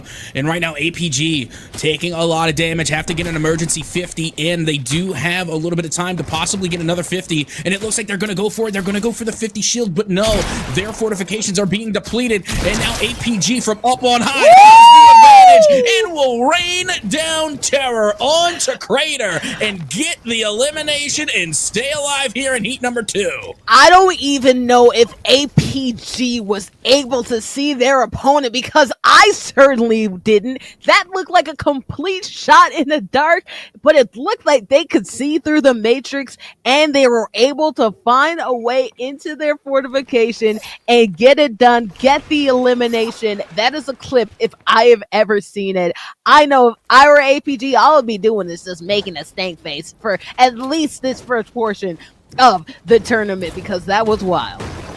Oh, absolutely. It's funny you mentioned that, because I literally just told production, hey, clip that. We got to clip that. We're going to see that in the highlights for sure. There's no way that's not going in the highlights. Fantastic play. And you know what? It's something about the 1v1s that end up being the most impressive. I don't know why. Those are, to me, some of the most fun to watch is that 1v1, because you have more time to really strategize, to bring some method to the madness that is Fortnite. And, you know, those 1v1s, I think they should be respected. That's why I'm not a big fan of the third parties. I'm like, let the homies duke it out, let them settle their beef, and then you can come in afterward. You know, sometimes you just have to respect the 1v1. Yeah, sometimes you gotta dance on them and flex on them by yourself, okay? You don't want any other party involved. And ironically, we go to Bugsnax, who is rocking a Chung-Li outfit. You know, in these esports titles, when you're, especially in battle royales, you're all dropped into a match. Sometimes it's just a game of chance. Somebody hears a skirmish happening in the distance, they third party right at the right time, but before you can heal again, and you really don't get to see who is who, mano y mano, person versus a person. Well, hey, that is why these 1v1s are so exciting. Especially, I feel like the best 1v1s are not the ones that are far away across a valley or across the map, something like that. It's the close quarters. It's where they're building, where they're doing these windows, these half shields, these half walls, I apologize, the slanted walls, the tilted walls, whether they're doing arches in order to make sure they can find their opponent. That's where we get impressive plays like the one that we just saw. And now look at Red Dead plays coming from up on high. They are well within the circle. And you got to keep in mind, it feels like a lot has already happened just because we got to see a couple skirmishes. But we're still only in, round number 2. As far as the storm is concerned. So we have plenty of time to still, kind of duke it out here. And Twisted Drew, we've seen so many times, and, they have managed to come away with a few eliminations, and you can see they already have one to their name already here in heat number 3, but we haven't really got to see them finish too high in placements. We haven't seen them get a victory royale yet. So again, I got hopes for Twisted Drew because they perform pretty well so far in every single heat, and, they can really hold their own in a fight, but they just, for some reason, haven't made it to the podium yet. And this is the reason why we have so many heats, so players can twist their fate around. Ali, Zombie, talk about twist their fate around. They also talked a little bit about the fact that, hey, they've just found it hard to survive. Staying alive. Not everybody can beat Tron Travolta, I apologize, during these tournaments. But hey, 247 Hertz Con, they have been. They've placed in the top 5 for all of these heats so far. Let's see if they can make it a third one in a row. Going ahead and rocking a cool skin, not necessarily the full single colored. I think that's a Union Jack that they have right there. Old bruv A. But they've been doing a very good job, and they have those 2 rifts too, so they can use it towards late game if they last that long, but especially if you hold on to it. We've seen it time and time again, Cap. It really comes in handy. It does, and honestly, I thought this was a Captain Carter skin. Again, diving into the Marvel universe a little bit. Captain Carter is the alternative universe to Captain America. So that's what I thought. Again, they got the big British flag on the front. It's giving me some Captain America vibes, but of course from across the pond. So I thought it was Captain Carter. I could be mistaken. I don't know, but regardless, great skins all around. We're gonna go back and check in with APG, who also have an elimination to their name so far, as round number 3 is underway here. APG still just running around getting some decent loot for the most part, and you see they have stacked up on those rift nades. They have 2 in their pocket and they have that grapple, so this is a player that is planning for a lot of traversal and a lot of high speed movement. Hey, I wouldn't know Captain Carver from Coach Carter, all right? So I really couldn't tell you, but I do have, while we're at a lull in our competition, mashed peas and french fries. Does that look appetizing to you? We're going to get into some contentious here situations. Of course, we know the Brits, they love, the bangers and mash. They love a go fish and chips. But I have to ask, would you be willing to try the mushy peas in the french fries? For me, I'm not sure. It has to be from a really high level place. You're talking about that, Cap. Now, you see, I'd be willing to try because I love hummus. And what is hummus if not mashed chickpeas, right? So somewhat similar. And then also avocado. Avocado is just, or guacamole rather, is just smooshed avocado. So some foods do taste good smooshed. And I don't know. I'm more of a don't knock it till you try it type of fellow. Absolutely. So I would go for some smooshed peas. But meanwhile, Willie B looking to find an elimination here, looking to completely get the up and over on their opponent here, making their way in. They do have the shoddy, but they're gonna have to take a minute there just to get those mini shields back up. Now they have 25 shields, and they have another elimination. They will put an end to Brussels sprouts. No smush peas, just Brussels sprouts. Yeah, and I would not like to have mush Brussels sprouts right now, I guess, like Willie B does. What I like so much about that Willie B skirmish is they actually said, you know what, let me get closer to this. They know that they had that purple heavy, right? It's not the best heavy that you have in the game, but it's a pretty dang good weapon, especially close. And hey, if you know that you can play aggressive and you might have that items advantage, heavies aren't necessarily as popular or easy to find as the pumpies, as the tactical. I say you go with it for it. That's why Willie B is one of our top competitors in this. They know when to hold it, when to fold it, and they definitely folded their competition here. Speaking of which, Red Dead Plays, we've seen them mentioned a couple times in the chat. Gonna say what's up to Red Dead Plays, but now they're going against a juggernaut of their own, AGP, and it doesn't look like they're at a great advantage because they didn't see them first. No, that's going to be APG coming away with that elimination, and they're doing just as good as Willie B right now. And you have to remember that APG so far is the only player to outplay Willie B, putting them in that second place spot in heat number 2. But now in heat number 3, they are both sitting with 2 eliminations to their name, looking awfully strong. These are going to be your top 2 contenders for sure as we continue on in round number 4, beginning to tick away here. Just about a minute left until that storm begins to move right on in. I know it's B-boop, but why not throw in a SpongeBob reference over there too? They've been doing a great job so far getting to a skirmish, but they're going against a heavy hitter of their own in Mr. HD. Mr. HD, of course, another contender who always seems to be the skirmish at the end. I believe they placed 4th in last heat, but 5th overall in our leaderboard standings right now for sure. And B-Boop doing a great job just camping it out. Hey, I'm not going to get that smoke until they tell me what that smoke is like. Mr. HG seems to be pretty much just a pusher, but they're not dumb and they're not going to fall for a trap right now. We seem to be at a stalemate. Let's see what happens a little bit further on, and maybe HD says, you know what, I want to go to something else, something more interesting. Let me go ahead and get some more building materials so I can find a skirmish with someone who actually wants to play. Yeah, I know Mr. HD has got to be looking for some eliminations. They don't have any to their name right now, so they're kind of missing out on all the action. They're missing out on the fun. So yeah, they're going to be on the prowl. They're going to be on the hunt, looking for some potential eliminations. And we're down to our final 8. Now they're moving outside of the ring. They see some of this loot, able to grab the chug jug, but now again they have garnered a little bit of attention here as they avoid the danger and avoid the damage. Again, they're using those grapple guns to just kind of web sling their way away, and they have one of my favorite in the game. That is that hunter rifle. So crisp, so clean, the most accurate weapon you can get without a scope. And you know what? Accuracy for these old school weapons don't seem to be as precise. Of course, there's a lot more bloom. There's a lot more recoil. So if you can have something that has a consistent aim and you have a consistent game behind it, ooh, well, good things are sure to happen. Speaking of good, everything is good with Willie B as they approach another competitor right now. They don't see them in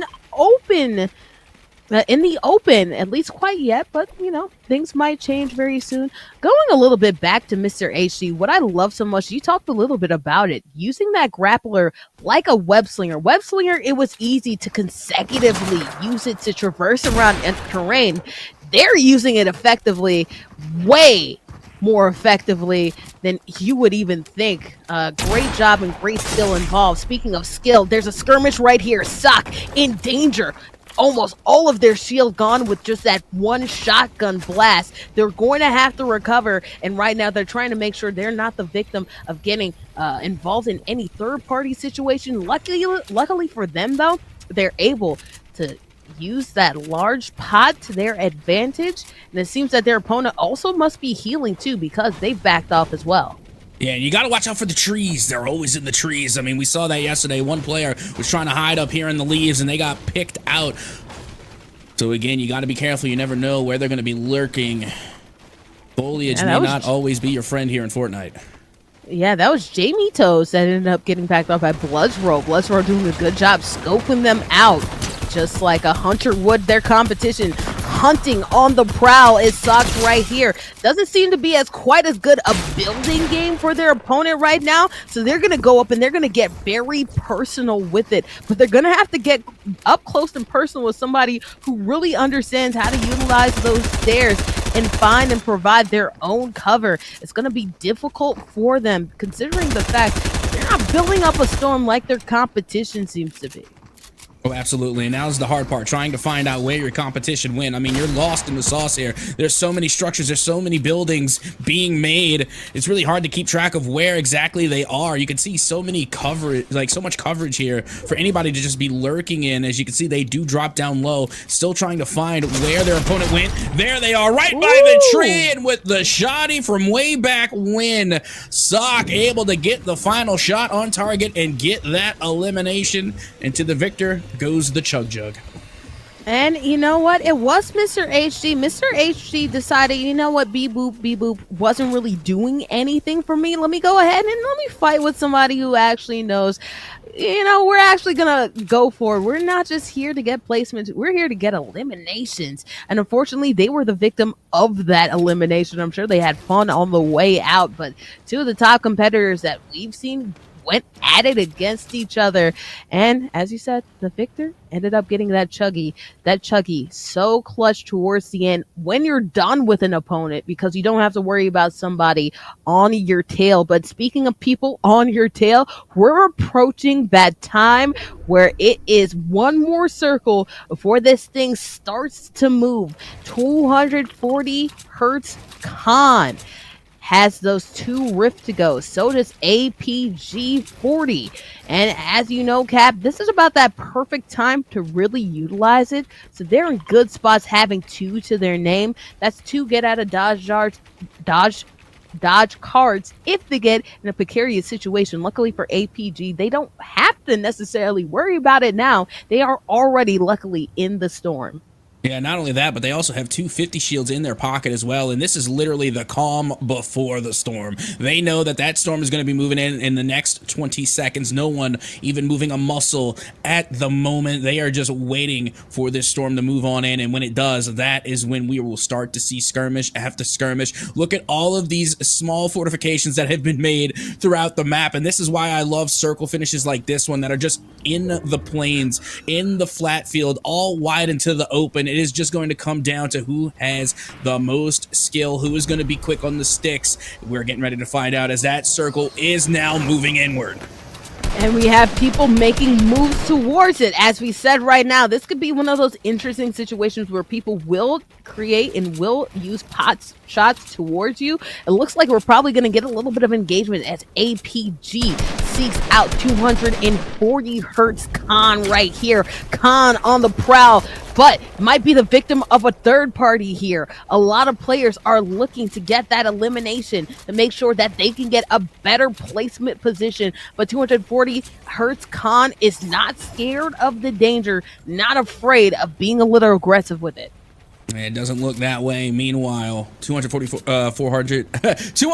hertz Khan. Oh my goodness, that is a mouthful. Still, not with the best equipment either. You know, they got the purple AR. I mean, the blue AR, not bad. They do have a green pump shotty, not bad either.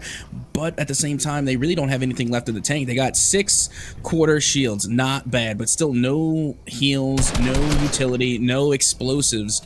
Again, not a lot to work with here as that circle, again, is going to get ready to move in a very short 20 seconds. No launch pad, no campfire, not a grenade launcher, you know, and I know you're a fan of the pump, but sometimes when you get super close quarters, you have to make sure you're really accurate with it, or else it's probably best to get that tactical so you can at least have more room for error. So we'll see what'll happen. Not a lot of utility items, but at least you have those rifts to go, and that can be very good. Sock, we have Bust Down Tyson rooting for them. Well, right now they have to make a blitz towards the circle. It hurts. That's 5 DPS per second. You need to make sure you're in the circle, and they're just outside of it time and time again. It might be the circle that ends up packing them out instead of their competition because they have no healing items to their name. Yeah, and you can see they are barely hanging on here as that circle finally is on the back of Sock. They made it in. They are avoiding the danger for now, but look, they're going to have to try and manage to hold on with only 20 health to their name as the storm continues to move, and now they're on the low ground at that. They could fall victim just from the high ground here, and they're forced to go back into the storm. They're not going to have enough health. They will be eliminated, but at least they made it into the top 5. And the thing is, they didn't have any building materials too, so they could not go ahead and build them a path to victory just like Bugsnax does. Bugsnax also has the example of getting that grappler, as you said. Luckily for them, top 5, very good placement. Counts so much in this competition, but I'm sure they wanted more. Speaking of more, Bugsnax trying to get more right now. Not at a great place, unfortunately. They can't even get up there right now. Their own buildings kind of shielding them, but also making mobility hard. We'll see if they decide to necessarily camp here until the circle moves, and it's looking like that just might be the thing that happens for them, which is smart. They were not in a great position, and honestly, now they are. Yeah, I would be taking this opportunity to hit those quarter shields. There you go. Get those 25s in. Get yourself at least to a 50 shield. And not only that, but they also picked up a med kit as well. They're definitely going to need that if they find themselves in the danger part of the storm as they continue to move along here. But as they continue on, they are constantly using their building materials. They are running extraordinarily low. They're not going to be able to hold out forever as always. Already, the damage is raining in from every other player that is up on high. Bugsnax down low. This is a very dangerous situation, but luckily for them, they happen upon a house. Yeah, and hopefully that house has some building materials. Unfortunately for their sake, they ended up putting a wall or a staircase right where they could have access to that. Luckily for them, though, it seems like there's another skirmish happening just outside of their reach. And let's go ahead and see what's happening up there. Verticality happening as we're seeing action action in the sky right now. Players building on top of each other, on top of each other, on top of each other. And I think for their sake, unfortunately, their building materials ended up spawning outside or opening outside of the walls of their location. They're not going to be able to access them. Speaking of low materials, 240 Hertz Con, also not in a good spot. The only person in a good spot when it comes to their materials is none other than Willie B, who we've seen get a victory crown before. That spells good for them in the future as well.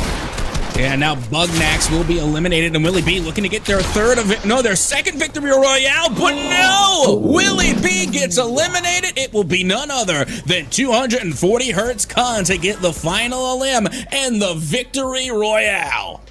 And you know what? They definitely needed that. They were low on material. They had no healing, unlike Willie B. Willie B had all the room for error, but unfortunately, it's the error that ended up causing them to not go on to the next victory crown for them. But it's a-okay because they're probably going to be still up there on the leaderboards. But talked a little bit about the leaderboard, so let's talk a little bit about the highlights that we might have coming up for this competition, because we saw a lot of great action between these gamers. It was towards the end where things got really fun, but APG, the winner for heat number 2, doing their thing early, Cap.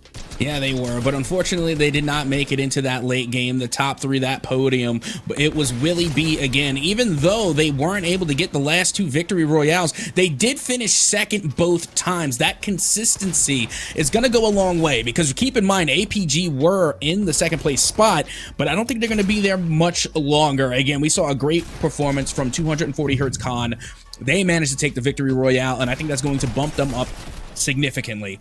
But with that being said, the fact that Willie B managed to come in second both times and have a victory royale crown, that consistency and placement is going to keep them in the number 1 spot. Oh, absolutely, it's going to keep them in the number 1 spot. And although we might have players like Sock who actually did their thing and were able to get, another late place finish, Bugsnack has had their own fair share of plays. I have to put some respect on the name of APG, because not only did they get a crown number 2, they had the best highlight that we've seen so far in this competition, really just falling to the ground and getting that elimination out the sky. That was crazy. At the end of the day, it's consistency that matters. And although they do not have all the victory crowns, they're in the top 3 every single time, or top 2, I should say. Willie B right now looking like they are going to be someone to mess with, not to play with, going on into the future. And you know what's something not to play with? The amount of opportunities you have at free stuff here, watching things. Go ahead, ! Redeem in the chat so you can go ahead and get an opportunity at 10 Golden Royale Cup tokens to use on the Brag Pals platform. Again, put in those brags, make predictions in order to get some more brag bucks, and go ahead and download that McDonald's app. Right now, we are going to go to another intermission. My name is Board McFord. That's Captain Atsuka. Heat 4 coming up shortly. Yes! McDonald's? McDonald's. Okay.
McDonald's? McDonald's. Okay.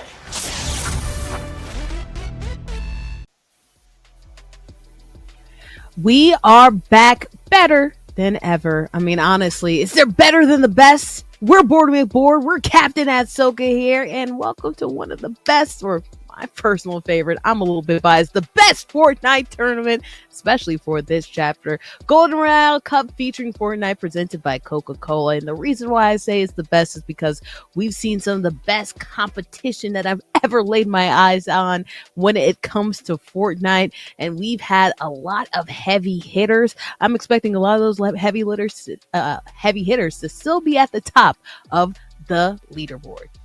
Oh, absolutely. And yeah, after that previous heat, we now get to see how the leaderboard is shaping up. And unfortunately for APG40, they have lost their number 2 spot to 240 Hertz Con, but only by a difference of 3 points. My goodness, that is awfully close. And of course, at the top spot is going to be Willie B with a total of 81 points in 12 eliminations. My goodness, the top frag and the top placement going to Willie B. They are having a fantastic day. Meanwhile, you do have Mr. HD, who manages to hold on to that number 4 spot by only 2 points, though, as you can see. Badoop, I'm going to be holding on to that 5th place spot with a total of 53 points. So there is only one heat left before we go into the LCQ, the last chance qualifier. That is heat number 5.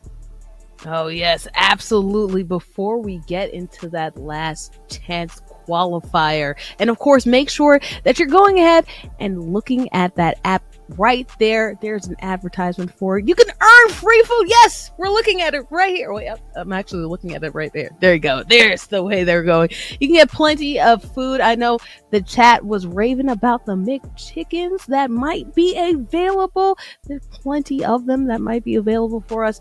You can go ahead, order it on the app, get it delivered right to your dorm, so you don't have to, or dorm or house or wherever you're living, to make sure that you can go ahead and get that premium food to watch this premium content. And we saw plenty of action the last matchup. Going into heat number 4, though, we'll see what else might change, Cap. Oh, absolutely. And, we already did our little McDonald's promo, but I just want to say one more time, you can go into the app and get yourself some fries and then pretend to have a mustache as good as mine. Just, again, throwing that out there for anybody that wants to be like Cap. That's how you make it happen. Regardless, we are getting ready possible? to go. Yes, it is possible. You get yourself a couple of French fries, you put them on your little lip right there, and then, you curl them at the end, and then maybe, just maybe, you can have a mustache as good as mine.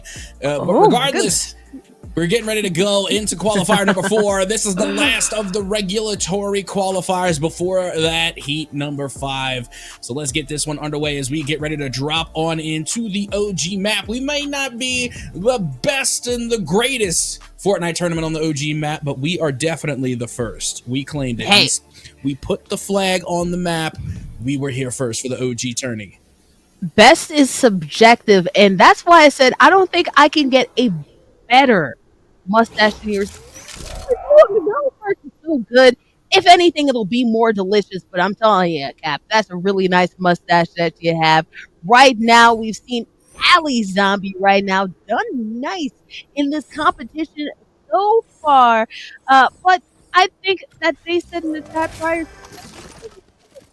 up their placement, go ahead and dropping in a place that again, if this were a normal quick play lobby, definitely something that you wouldn't want to go to, especially if you're considering your placement Tilted Towers. But right now, on a more slower function map that we have right here, Tilted is a good spot to be. Lucky, though, seems to be the most jumping spot here for this heat number 4. Red Dead Play seems to be landing somewhat close to it and already getting some papa shots right there. Actually ended up getting damaged before they even properly land.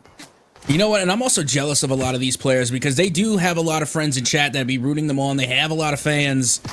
And unfortunately, I don't. I don't have any fans. Nobody's rooting us on in the chat, but it's okay. The players are better anyway. I mean, they are the ones putting it on the line here to try and show off some actual skills as they are putting on for their fans right now. And again, Red Dead Plays is one of them who has constantly been trying to vie for one of those top spots and have been putting in a good amount of effort, as well as Sock for that matter. Sock has the Dusty Divot all to their lonesome here, but honestly, when I think of, good looting locations, Dusty Divot hardly ever pops up. I mean, there's a lot of resources, yeah, sure, but it's mostly trees. At the end of the day, you need some bricks, you need some metal, you need something else going for you. But Dusty Divot may not be the best drop, but it belongs to Sock.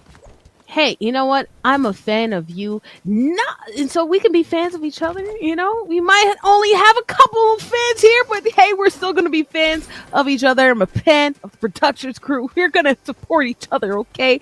I'm not such a big fan of Dusty Divot because of the lack of traversal options. We talked a little bit about how hard it is to really move around the map unless you have something that APG has currently in their inventory, and that is that good old grappler.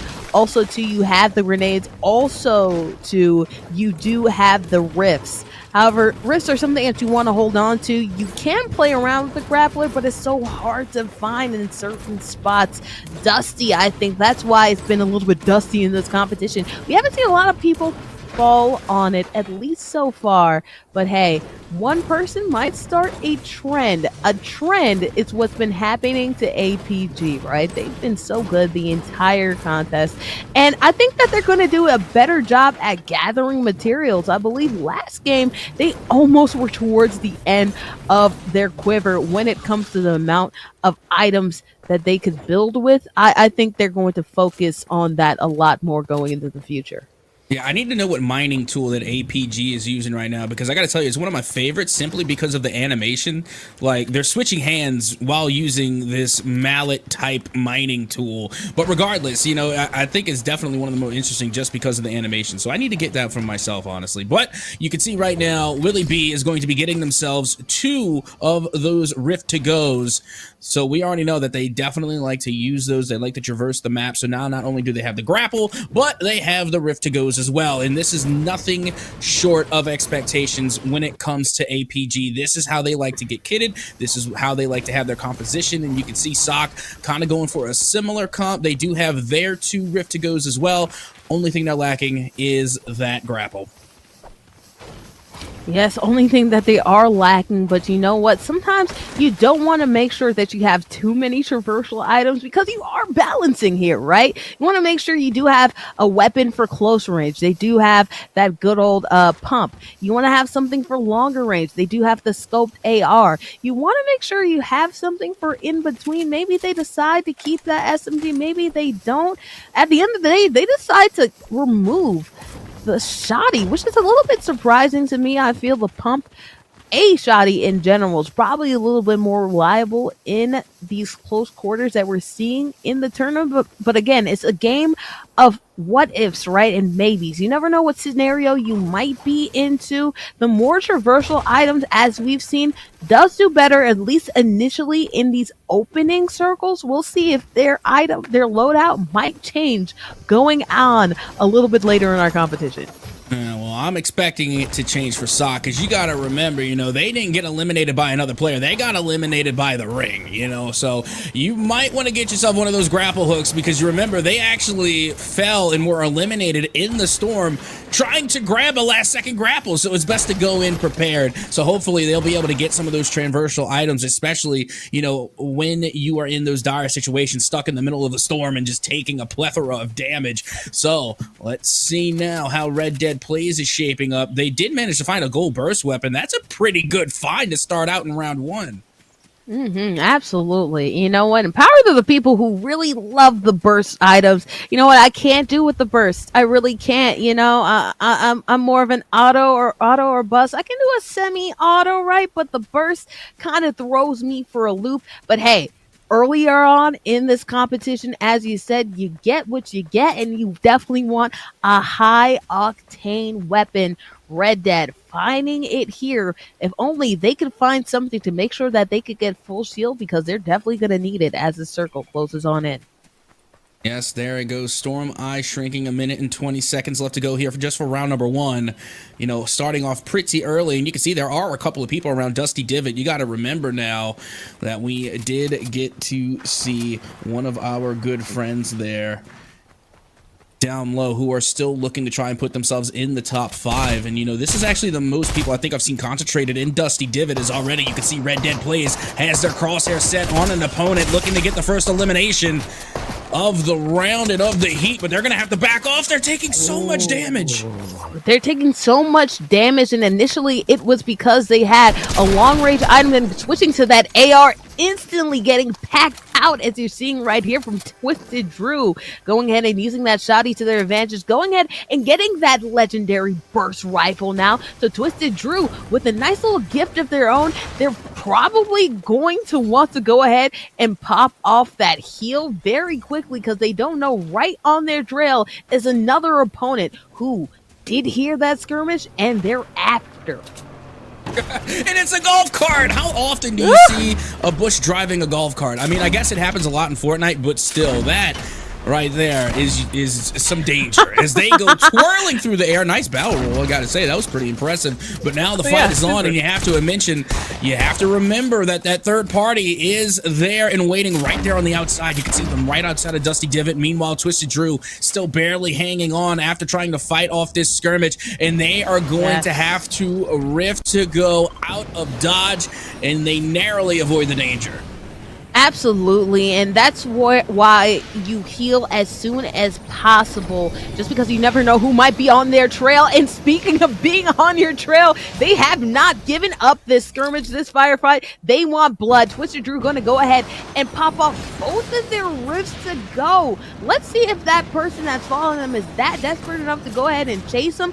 I wouldn't, but unfortunate for Twisted Drew. You find those rifts to go, you hold on to them for dear life, because as you know, they come in major handy later on into the competition. It's because they didn't heal initially, I feel, Cap, that they were forced into that decision even more prematurely. They couldn't, of course, they didn't have full shields, so they were going to be a precarious situation anyway, especially getting to a skirmish third party, but they definitely had to make that decision much faster because of the circumstances that they were in.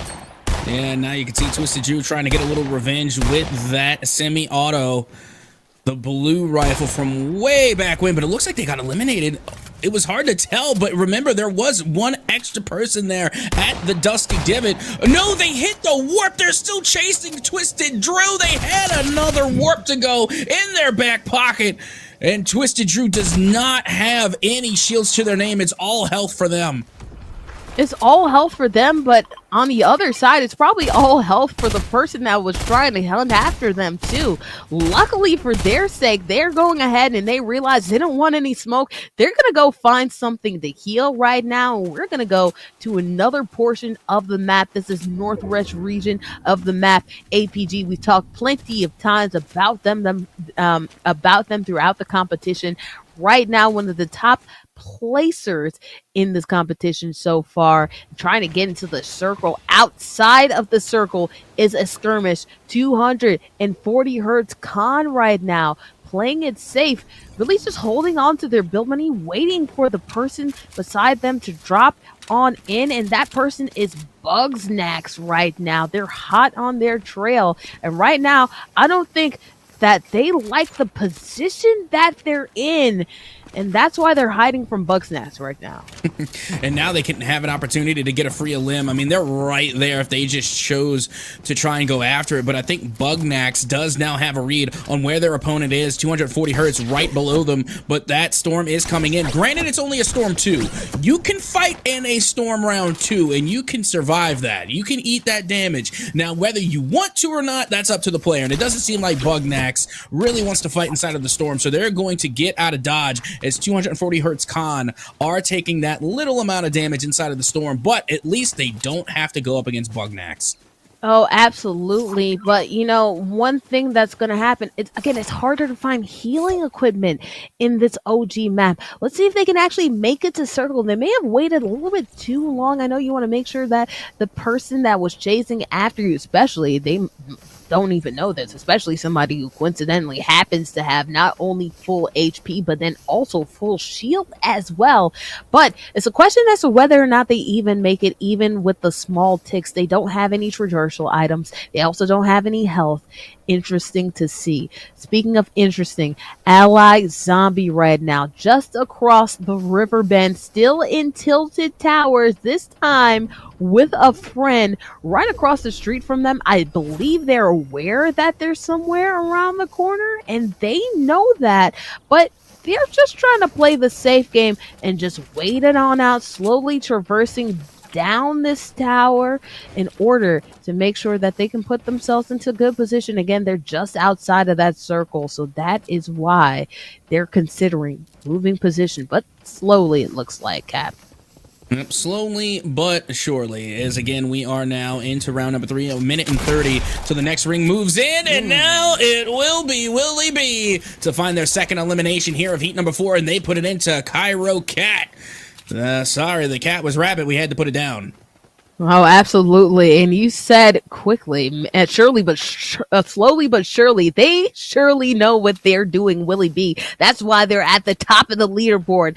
And even though it resets next game, I don't think they have to worry at all about whether or not they qualify or not. Right now, I'm sure they feel pretty good about their qualification status. Even if something disastrous happens, they will surely end up qualifying for our grand finale. Again, November 18th should be a heck of a good game. But speaking of heck of a good matchup in competition, Tilted Towers is getting a little sweaty, okay? It's known as a hot drop because there's so many players that converge on it when you get off the battle bus. But right now, there are plenty of players, just because it's right outside of the circle, they're all hovering around there. We'll see if any of them actually engage with anybody, because Bugnax seems to be going backwards here. I'm not sure what they're looking for, but they're looking for something, if anything, to wait out some of the people at Tilted. I'm not sure.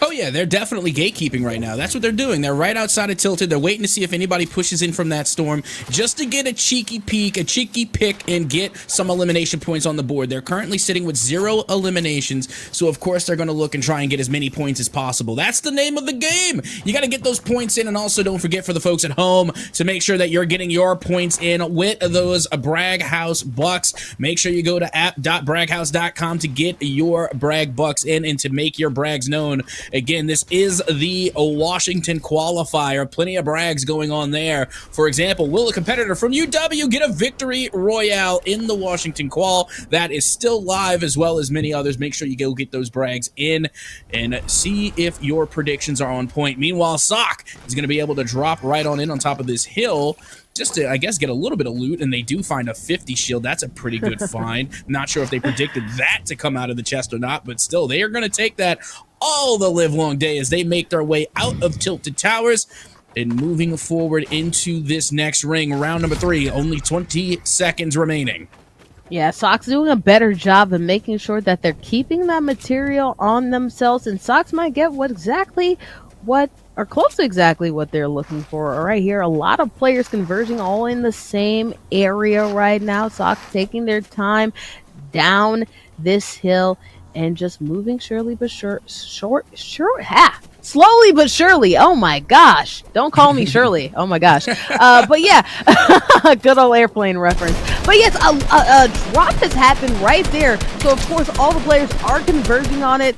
Again, it's so clutch to have it right now during this time. Way across the way, you can see some scope action happening right here, probably from that bolt when you're seeing that rate of fire. But Sox right now under siege from several players. A lot of things are happening because they decided to go for that loot crate, Cap. Yeah, and you know what? This is why I'm not a big fan of the Dusty Divot. You got to remember that Sock was one of our other players that were at Dusty Divot, and all they have is a gray AR and a gray pump shotty to their name.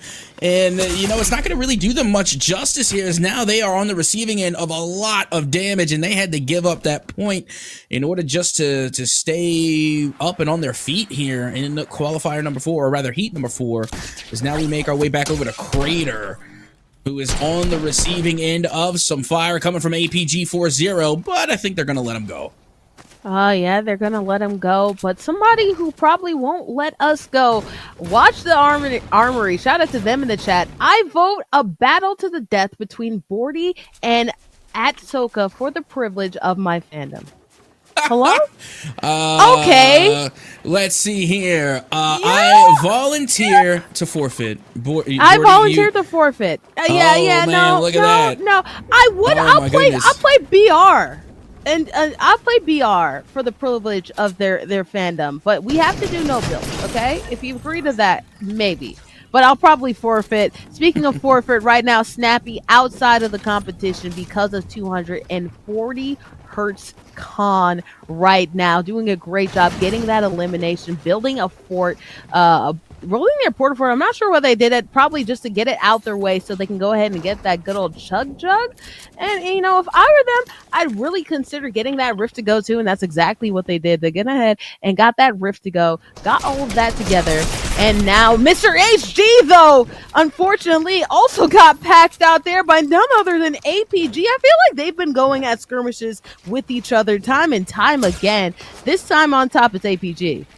Yep, that it is. And that's why you got to dodge the golf cart a little bit earlier. Don't get me wrong, they tried to go for some vehicular eliminations, but unfortunately, they were eliminated before the golf cart could even make contact with APG. Meanwhile, APG, once again, going to be holding up in their hut, respectively, trying to find just who and from where they were being fired upon.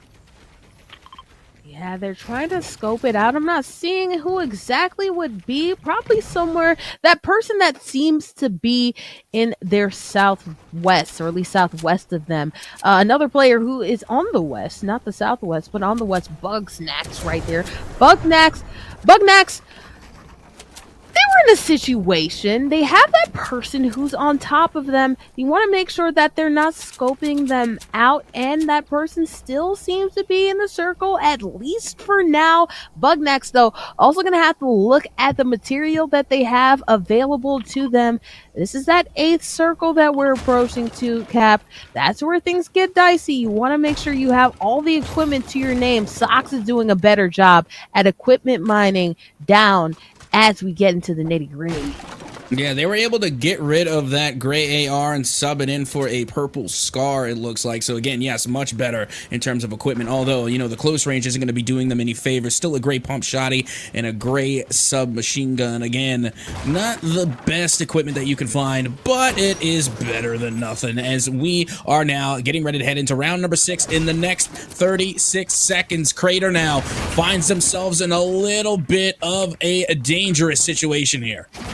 Yeah, Crater in the danger zone again. Go and get somebody as we speak. Oh my goodness, it's so hard to find somebody in those fort bunkers if you don't see them immediately. Crater doing a good job. They couldn't get a good track down on the competition immediately, but they're able to recover right now. A skirmish of the century as they go ahead, grapple into the fray. Crater holding on to dear life right now. Can Crater get out of dodge? Right now, they're building their way up, trying to find their opponent. Where are they? Well, even they don't know right now. They're doing a good job ducking and dodging, and right now, they're just going to go away. They don't want any of the smoke. They probably are not in a good position when it comes to their health situation either, Cap. Oh, absolutely not. And right now I'm just looking at that campfire, wondering when they're going to try and use it here. But this is very, very dangerous. The storm right on their heels. Granted, they're on the slower end of the storm, but it is going to be still moving in closer and closer towards them. And those are some familiar faces, by the way. We know who those players were, as you can see, thanks to the kill feed. APG able to find yet another limb, that time onto Ally Zombie, as Crater is one shot at this moment, somehow still clinging, and finally they will be eliminated by none other than Willie B. Yeah, the riskiest thing in the world that they could have done is go launch pad there. Glider pot shots seem to be hot in this lobby. You don't want to end up getting knocked out of the competition, and that's exactly what happened to Crater. They will live another day. They've done quite well in this competition. We'll see if they might need that fifth qualifier in order to make it on, but they're probably in good position. Speaking of good position, Sox generally been in good position throughout our competition, so has none other than the likes of APG, who is also trying to take advantage of other people repositioning. This is the sixth storm right now. This is where things get hot and spicy. Yeah, that they do. And now we can see APG and Willie B into the thick of it here at Pleasant Park. Only 5 players remaining, so already kudos to everybody involved, as they will be getting some good placement points here in the top 5. Willie B, you have to remember, currently in that number 1 spot with a firm lead. And they're looking to, once again, find another victory royale, or at least finish in the podium, as another player will be eliminated. And now only 4 left standing. Bugnax still holding on, not having any eliminations, but they are in the top 4, getting themselves some much-needed placement points if they have yet to see the top 5 of the leaderboard. And this is what's so interesting. Usually we see these skirmishes happen on uneven terrain once we get to this last little bit of action, these last couple circles. But right now, this is the first time we've seen it on relatively even playing field. So everybody, instead of playing vertically, is now playing the horizontal game. They're still right there on ground level, trying to make sure that they can get at their competition. There are some people who are taking that high ground, but right now, Bugsnax in a little bit of a skirmish right now with somebody who's right there on even terrain. Let's see if things changes on up. But super interesting to see it as a grenade launcher. Seems like it goes off. That person, whoever's in that building right now, getting double right now. The amount of fire that they're under is crazy. This does not feel good. This is not fine, Cap.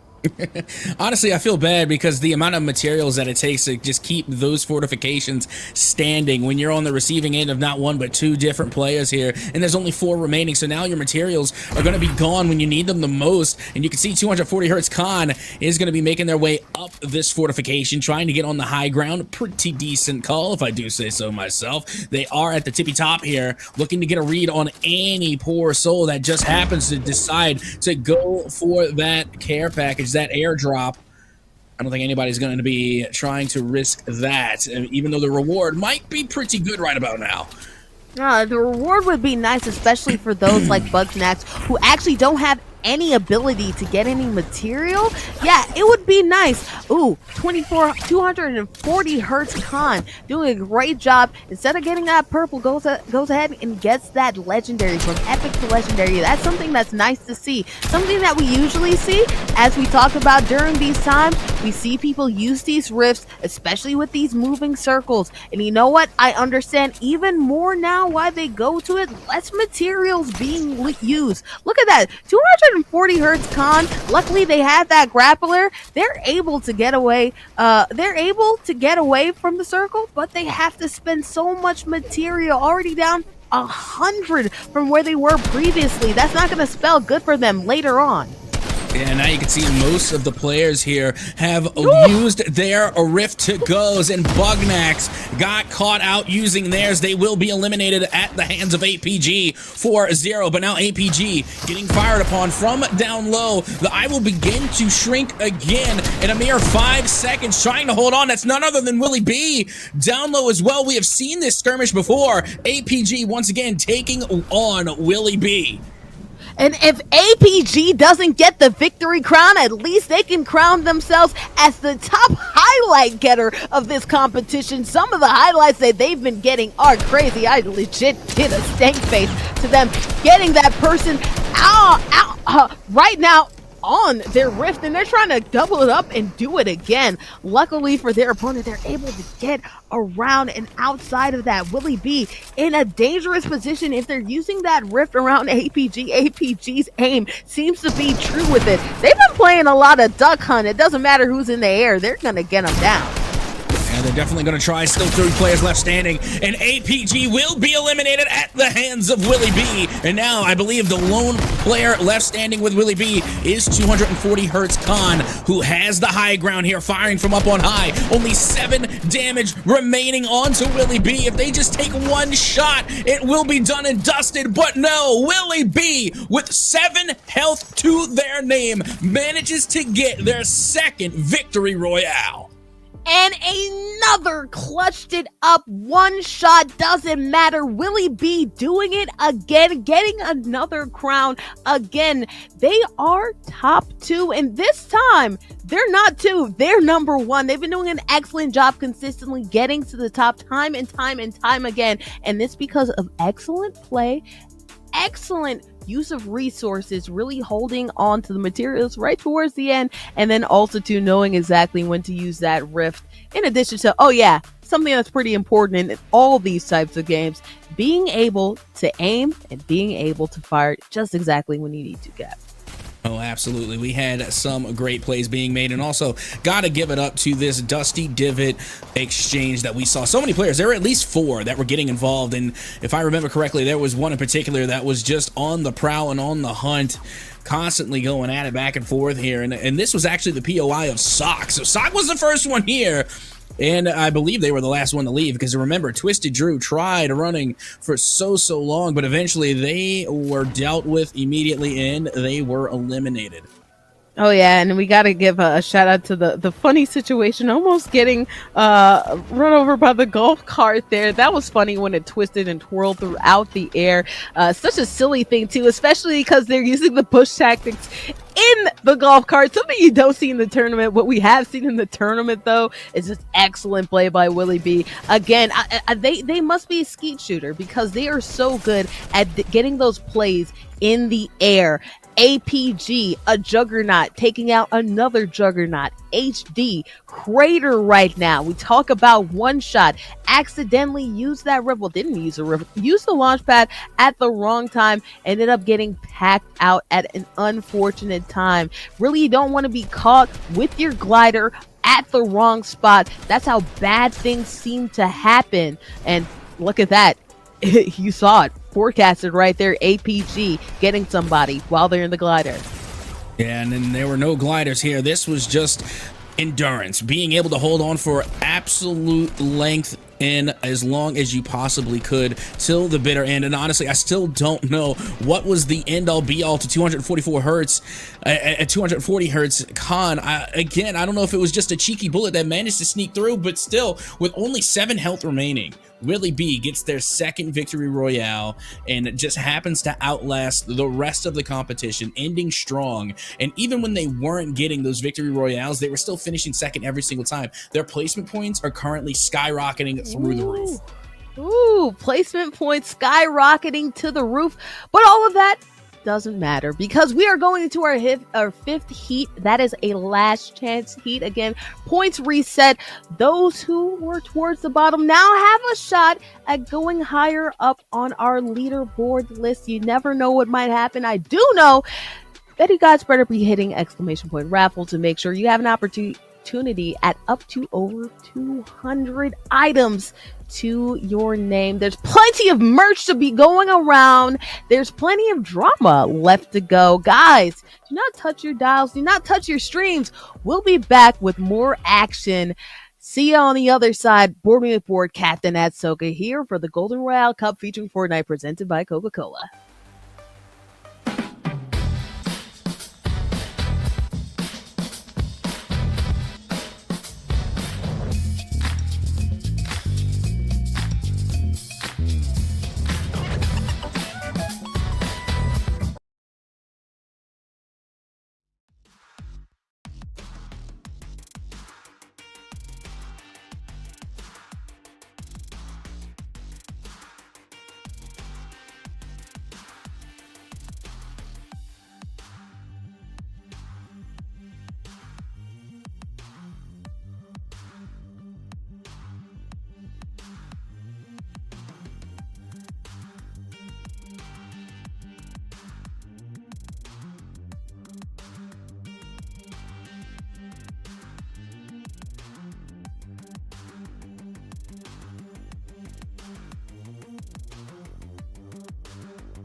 Welcome back again here for the Golden Royale Cup featuring Fortnite presented by Coca-Cola. And now it's time for one of my favorite parts here. We are interviewing some of the competitors, some of the players here for our competition here. And we are with none other than Mr. HD. Before I get to any of the questions, Mr. HD, please tell us your name and where you went to school. My name is Zach, and I currently go to Seattle University.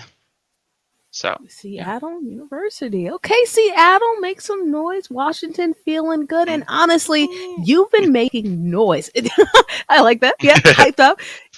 You've been making noise in the competition right now. You're fourth place on the leaderboard, which is interesting because you are obviously right there, hanging around to qualify for the grand finals potentially. But Yep. you also are right there where you might actually earn some of these cash prizes. Again, first gets 150, second gets 75, third gets 25. How does it feel to be heading towards that goal? And do you feel like you might get it? I'm definitely working towards it. It is very nerve-wracking because it's like, okay, if I just mess up or if I stumble across someone and I lose the fight, then it's kind of downhill from there. But I think if I just stay strong, go for placement points, I should be fine.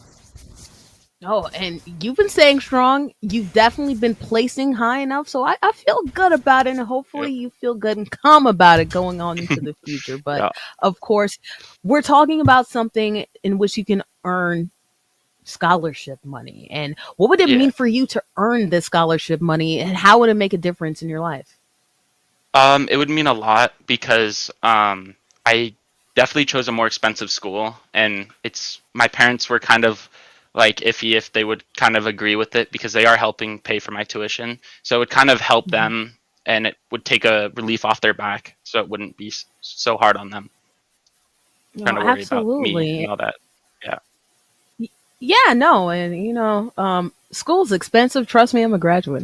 I know. So Yeah. doing that and making sure you're helping out your parents, that's the dream, right? Because that's part of the reason why we Yeah. go to this college thing to make sure we're in a career that gets you in a good spot. Definitely. Yeah. Speaking of, is there anybody you'd like to shout out while you're here? Definitely my parents because I wouldn't be at school and at this great school. And then I'll just say my squad, my duo partner. Ooh. We're killing it during the season, so I want to keep that strong. Is your duo partner? They're not in this competition right now, right? No, Correct? they're watching it on Twitch Okay. right now. Oh, they're watching it on Twitch. Were they in the chat at all? By any chance? I don't think so, but I know they're watching, so. Okay. Oh, absolutely. And it doesn't matter. Hey, the lurkers are important too. As long as you have that support, Yep. hey, that's all that matters. Shout out to the parents. Shout Yep. out to the squads that you might meet later on in the future. Congratulations this Definitely. round, Mr. HG. I can't say wait you. to see what happens. And hopefully you can get onto that podium and get these cash prizes. Speaking Thank you. of getting on the podium, speaking of coming on in, and speaking of players in this competition, we're going to transition to none other than Crater here. And I guess I don't even need to ask you this question. You might already be telling me it, but just for S and G's, tell me a little bit about your name. And I'm not sure what school you go to. Oh, no, it's a mystery. My name is Kyler, and I'm representing the dogs at UW in Tacoma. Yeah, it's Tacoma stand up. Washington, you dogs stand up. I love to see it. And I love that you're wearing your pride as well. Absolutely. Now, Represent.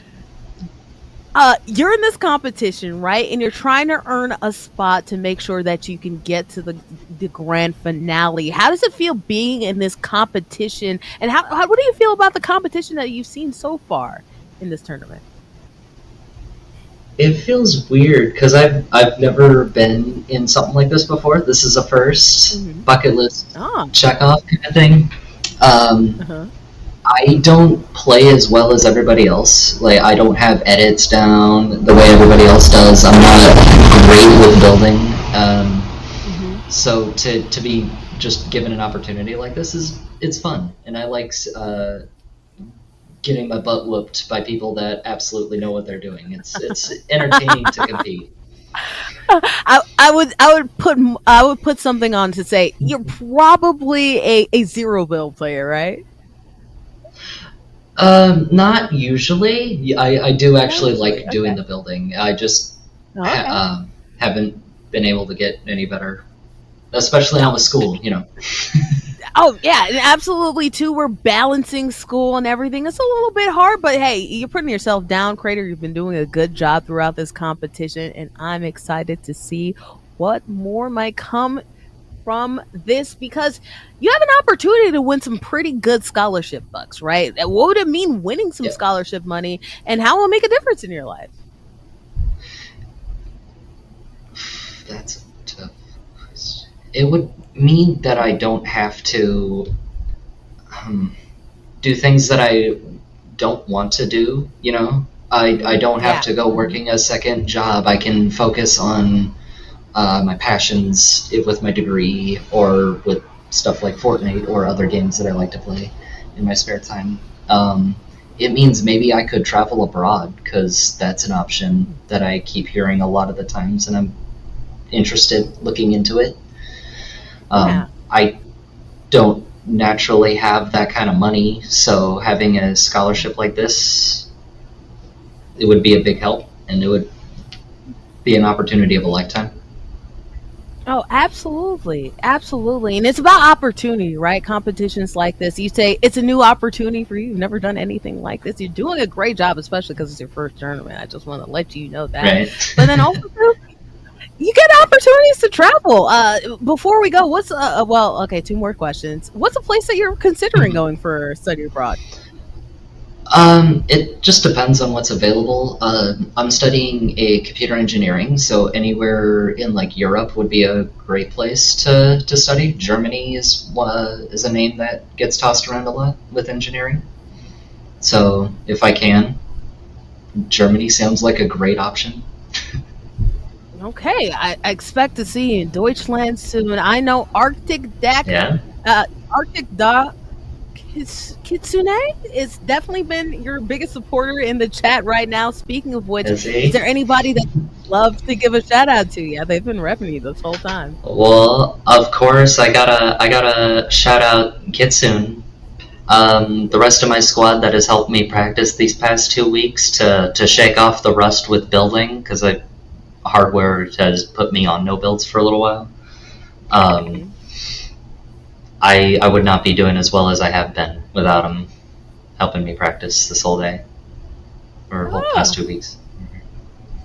oh, absolutely. Shout out to the people who make sure you've been grinding in the lab and help you out. And shout out to you yourself. Congratulations so far in the competition. One more heat to go.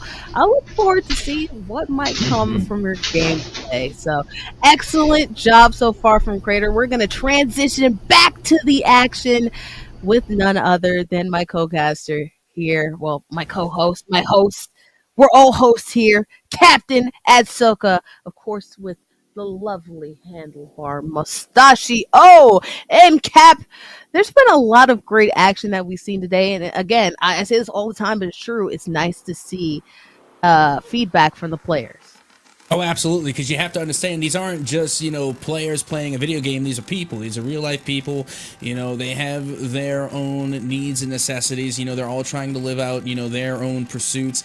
And it's really amazing that, we have opportunities like this one where we can actually make someone's, ambitions come true. So again, it's more than just, people behind the computer screens playing a game. It's a little bit more than that. So again, being able to actually see the faces and put faces to the names of some of these players is truly a delight. Absolutely, and we've seen a lot of these players. Their face. We've talked, we've interviewed them, but let's see a little bit about the competition and the leaderboard to see what they've done so far in this tournament. Again, at the top, we haven't seen any movement from them, and if they have a good game going into this next heat, we'll probably see Willie B still at the top, but then you have players like 240 Hertz Khan, APG, who have been moving a little bit up and down this competition, Cap. Oh, absolutely. And we just got to talk to Mr. HD a little bit ago. So again, you have both Mr. HD and Bugnaxed sitting at 68 points, both tied for 4th and 5th place. So anybody that comes in can definitely shake up the leaderboards. And not to mention, you know, just in these qualifiers alone, for finishing in 1st, 2nd, and 3rd place, you are going to be able to get some prize money. 150 for 1st, 75 for 2nd, 25 for 3rd. So again, even if you are going to make it enough to qualify, you can still get a little bit of cash right now just for finishing in those top 3. And you know, I got to tell you right now, the lead is pretty astronomical for those top 3. It's going to be hard to take them off of their pedestal, take them out of the podium. But for the time being, that is going to be your top 3, and those are going to be the ones that are walking away with a little bit of cash today. That's exactly what I was going to mention. In order to make sure that people like Mr. HD and Bugsnax could even get into the same stratosphere of APG in 240 Hertz Con, not even Willie B, they're going to have to get a victory. They're going to have a victory, or at least close to it, you know, place in the top 3. And they're going to have a lot of eliminations as well, at least 3, at least 4, and then hope players like APG and 240 Hertz Con don't end up placing well. So, you know, as Mr. HD said, you know, it's just little things that can totally change the tone of this competition. Again, we have 1st place having a potential of $150 prizes, 2nd place $75, 3rd place $25. So this means some money short term, and means money long term, of course, because we talk a little bit about that prize pool that we have there, but it also means something short term as well. That's why this heat is so important.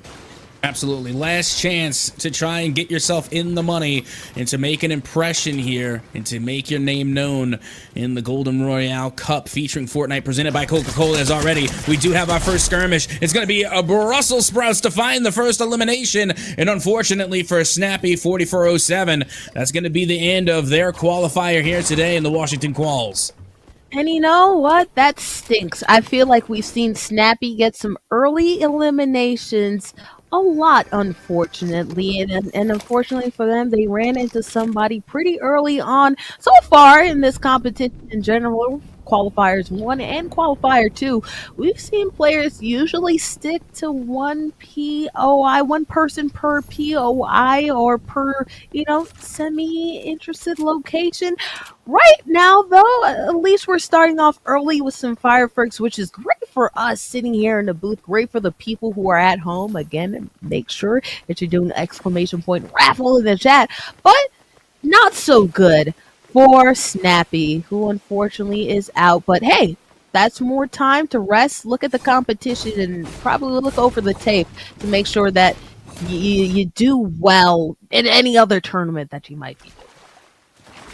And we're checking in with Crater right now in Loot Lake, and they got all of Loot Lake to themselves. So again, I'm not sure how much resources are actually here. Again, I haven't dropped Loot Lake in quite some time, to be completely honest. Not one of my favorite POIs, but you know, hopefully for Crater, there could be some goodies just laying around here. I mean, as far as like resources are concerned, there's really, as far as I know, not much other than wood.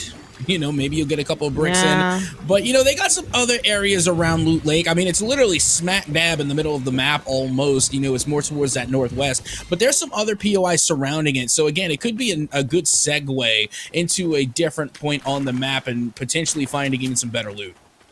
It's so interesting because later iterations of Loot Lake, they're a little bit easier or a little bit more desirable, I guess to say, to be on, because you have more things that are available in the area. You have more treasure chests. You have more places to loot.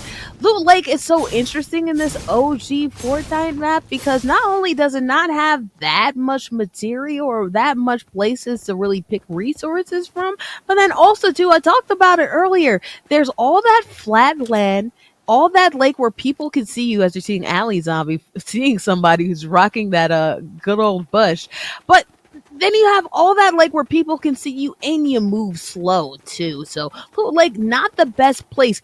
Risky reels though. Whoever they're running to should have at least decent loadout. Alley Zombie also having a decent loadout, but they're probably going to want to get into close quarters at the moment because, it's so hard to be accurate with that particular SMG.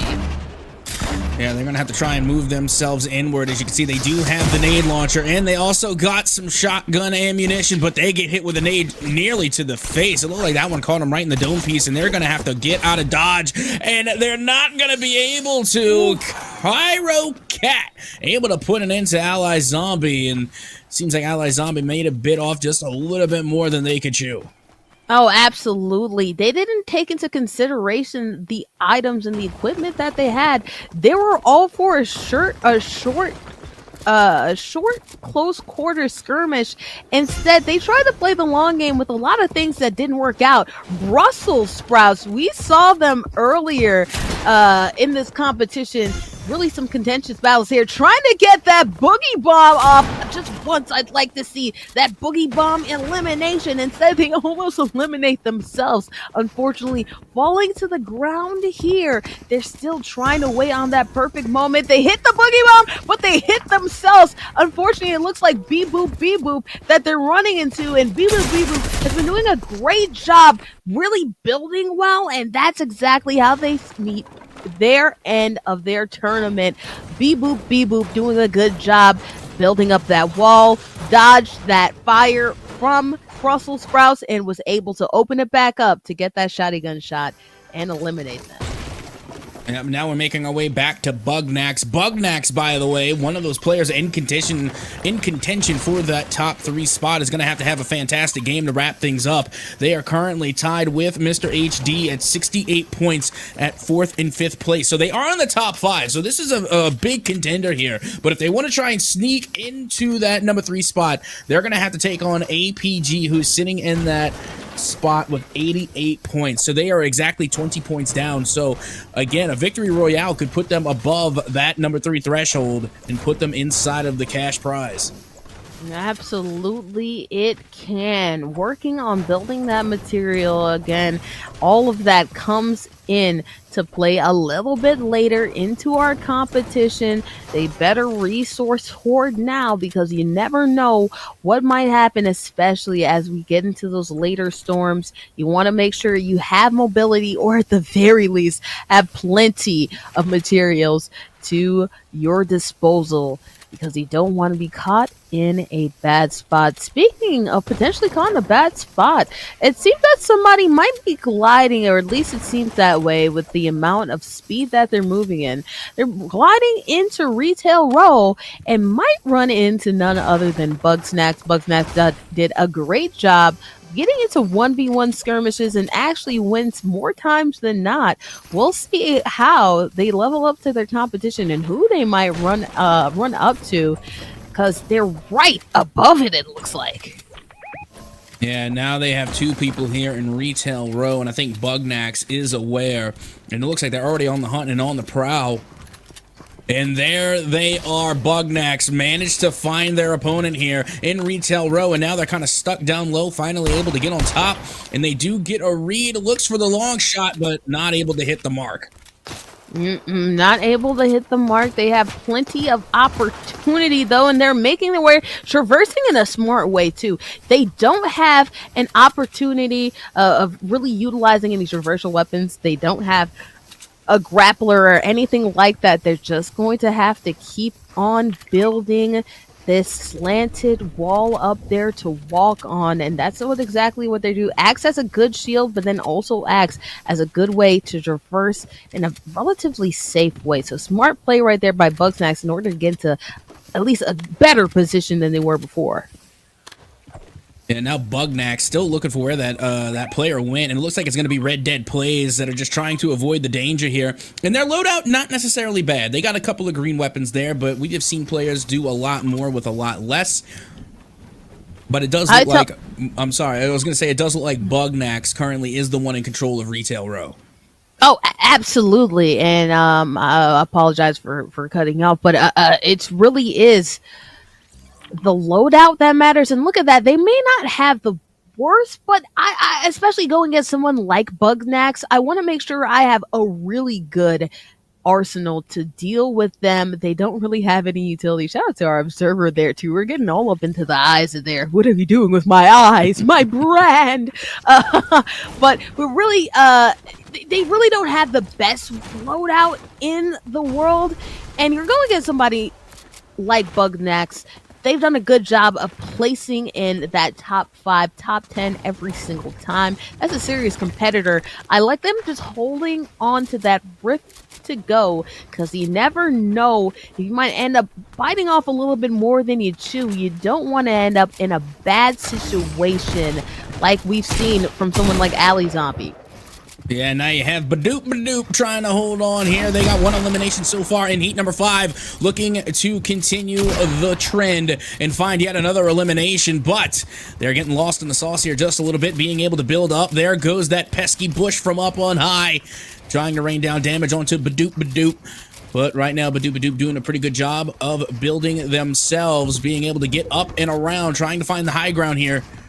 But again, they're just constantly being built on top of by whomever. I can only assume that up top, it is that Silver Surfer skin that we saw earlier, the one who was reigning high on Retail Row. That should be none other than Bugnax, trying to hold on to their territory. And smart on Bugnax, really trying to bait them out of a building up and building around and just being really scattered by you going ahead and utilizing that grenade launcher, right? That grenade launcher is so useful, especially in these close quarter build situations. Somebody's trying to build up or somebody's trying to do anything, and you can just destroy their fortifications really easily. Beep-boop. Actually, not in a good spot when you look at how little material they have. They actually ran straight into Bugnax. They are one shot, one more tactical shotty in the face, and they won't be able to handle it. Good job just using those slanted walls. A boogie bomb goes off. It looks like that was meant for Beep-boop, but it actually saves Beep-boop at least for a little longer. The grenade launcher actually destroying the walls around Beep-boop. Really determined to get off those shields. The smalls actually work out.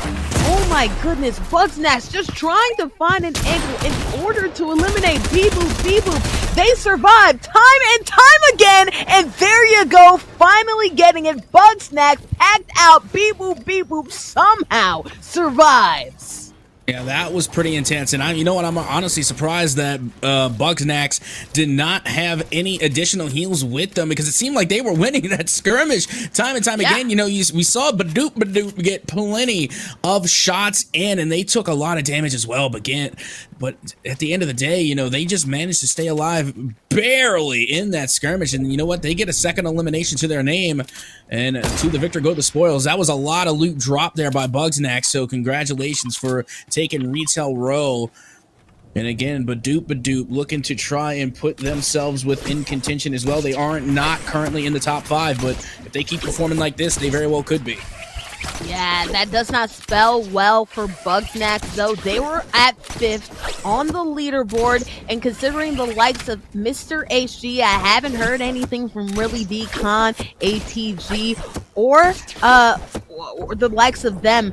They are probably not going to qualify for that top 3 prize money that we talked about for this qualifier here today, but at least they did a good job of probably getting into that top 25 spot that we talked about.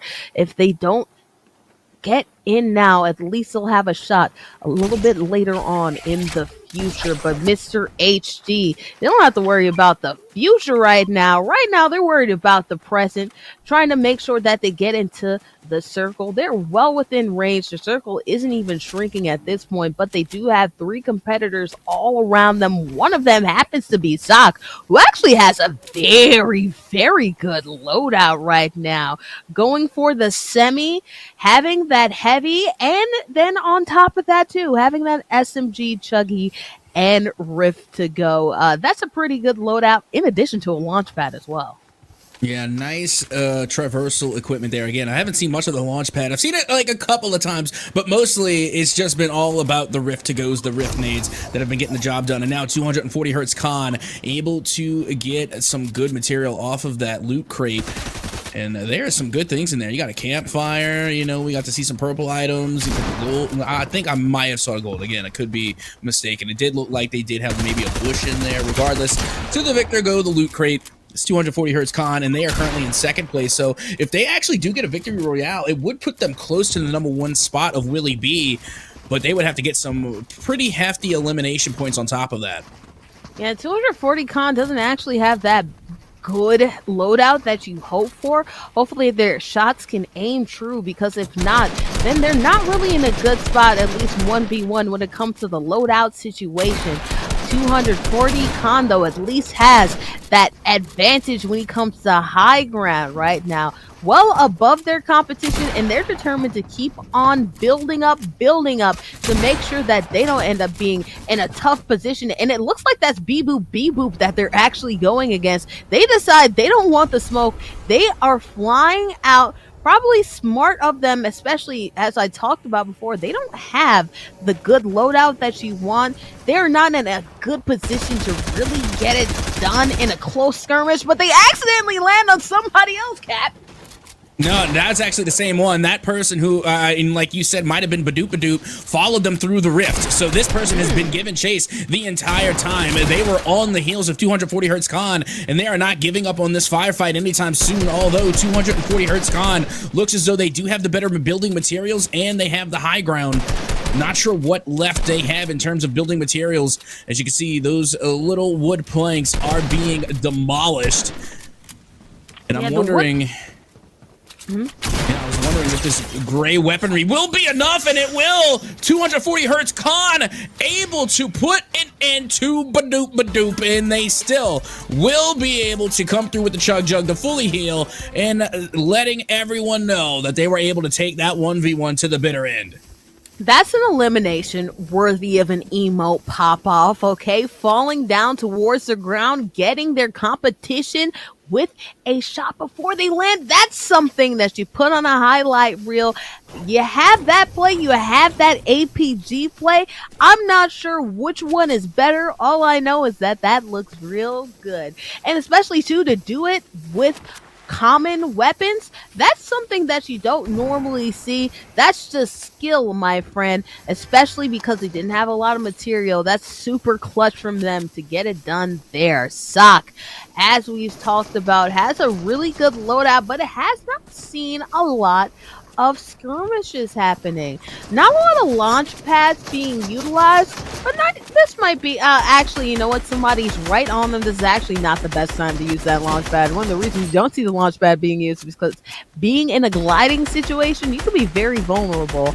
And right now, Socks, luckily not in too vulnerable of a situation here, but they don't have a good weapon loadout, or the best one, I should say, to really engage in the skirmish like you should. They don't have a good long rangers. Yeah, not to mention, you really want to save those launch pads and the rift nades for whenever, you know, you're in the late game and you're in those round 6s and 7s and you have to start moving with the storm. So again, you only want to use those if you really have to. And right now, Sock doesn't necessarily have to right now, but any more damage taken, then I would advise you might want to use the launch pad or the rift nade. But right now, we're going to head over to Twisted Drew, who is right outside of Tomato Temple. And we are using the old school bush axes. I don't believe they have the bush skin on them. They're just sitting there chilling in the bush, because you never know who you might run into, somebody that might be going around you. Luckily for them, or unluckily for them, they're not going to find anybody just lurking out there. It looks like everybody who's in that vicinity is already well within the circle. Speaking of well within the circle, none other than Willie B, time and time again in the top 2 spots, whether that be 1 or 2. They've been hot. Crypto Cat right now not doing good in the health department. They're gonna want to get something done. Socks doing a better job getting that materials. They have not been in a good spot sometimes, especially as the circle closes in the material game. They're going to want to make sure that doesn't happen for a 3rd time in a row. Right now, they're kind of fighting, just making sure they're in the circle. It's circle 5. You want to make sure you don't take any unnecessary damage, because this one hurts moderate amount, but it's definitely unnecessary to take it here. Oh yeah, I mean, in round number 5, this is where you want to start taking that storm a little bit more seriously. I start taking the storm seriously even in round 3. I don't like to play in the storm. I don't like to bet on the storm. That's not the way I'd like to go. Again, that's not a risk that I'm willing to take. But with that being said, you can play around in storms number 1 and 2, but we're well beyond that here, and we're all headed towards Wailing Woods, and you can see there is a loot crate down low. There's actually 2. So again, that's a lot of bait, and I don't think anybody's going to be risky enough to try and bite. Oh, absolutely. Socks better not be risky enough to do that. That you can take a risk on. Nobody sees that for miles and miles on end. They really could use a better healing item. And guess what? They found it. They found a small pot. Decided not to pick it up, which is interesting because somebody actually landed right on them right now in the middle of a skirmish between somebody, but it looks like they rifted out. So, hey, Socks got a little bit surprised, and for as I'm sure relief it was to find that big pot to hold on to later, well, it looks like they're going to have to use it now. Oh yeah, I would have used it regardless. I mean, you want to get to closest 100 shields that you possibly can, and now you can see there they go. They are going to be using that 50 shield to put them up to 76. Not bad at all. Meanwhile, we're looking at Red Dead Plays, who has a read onto Sock, trying to land the shot with a sniper. And if you get hit by the blue sniper, that is definitely going to deal the damage necessary to put you in the danger of being eliminated. Meanwhile, the next storm will be encroaching in, and there it goes. Only 36 seconds remaining until we make into round number 6. And now 9 players still standing. Props to the people who are able to get off the shots with the single rounders. I can't, but obviously Red Dead Plays is feeling really good about themselves. Obviously, probably feeling really good about their positioning too. They were talking a little bit in chat about how they wanted to make sure they're a little bit higher in the leaderboard. That's exactly what's happening. We're at the 5th storm, and we have 9 players here.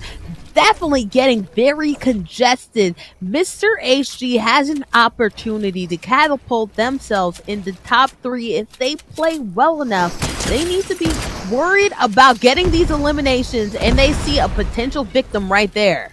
Yeah, that's not any victim. That's 240 Hertz Khan right across the way. They are currently in 2nd place, looking to try and make their mark as well in the podium in that top 3. Mr. HD still clawing at that number 3 spot, trying to put themselves in the cash. But meanwhile, they are taking fire from all sides, having to build as quickly as possible. They still manage to cling here in this final heat.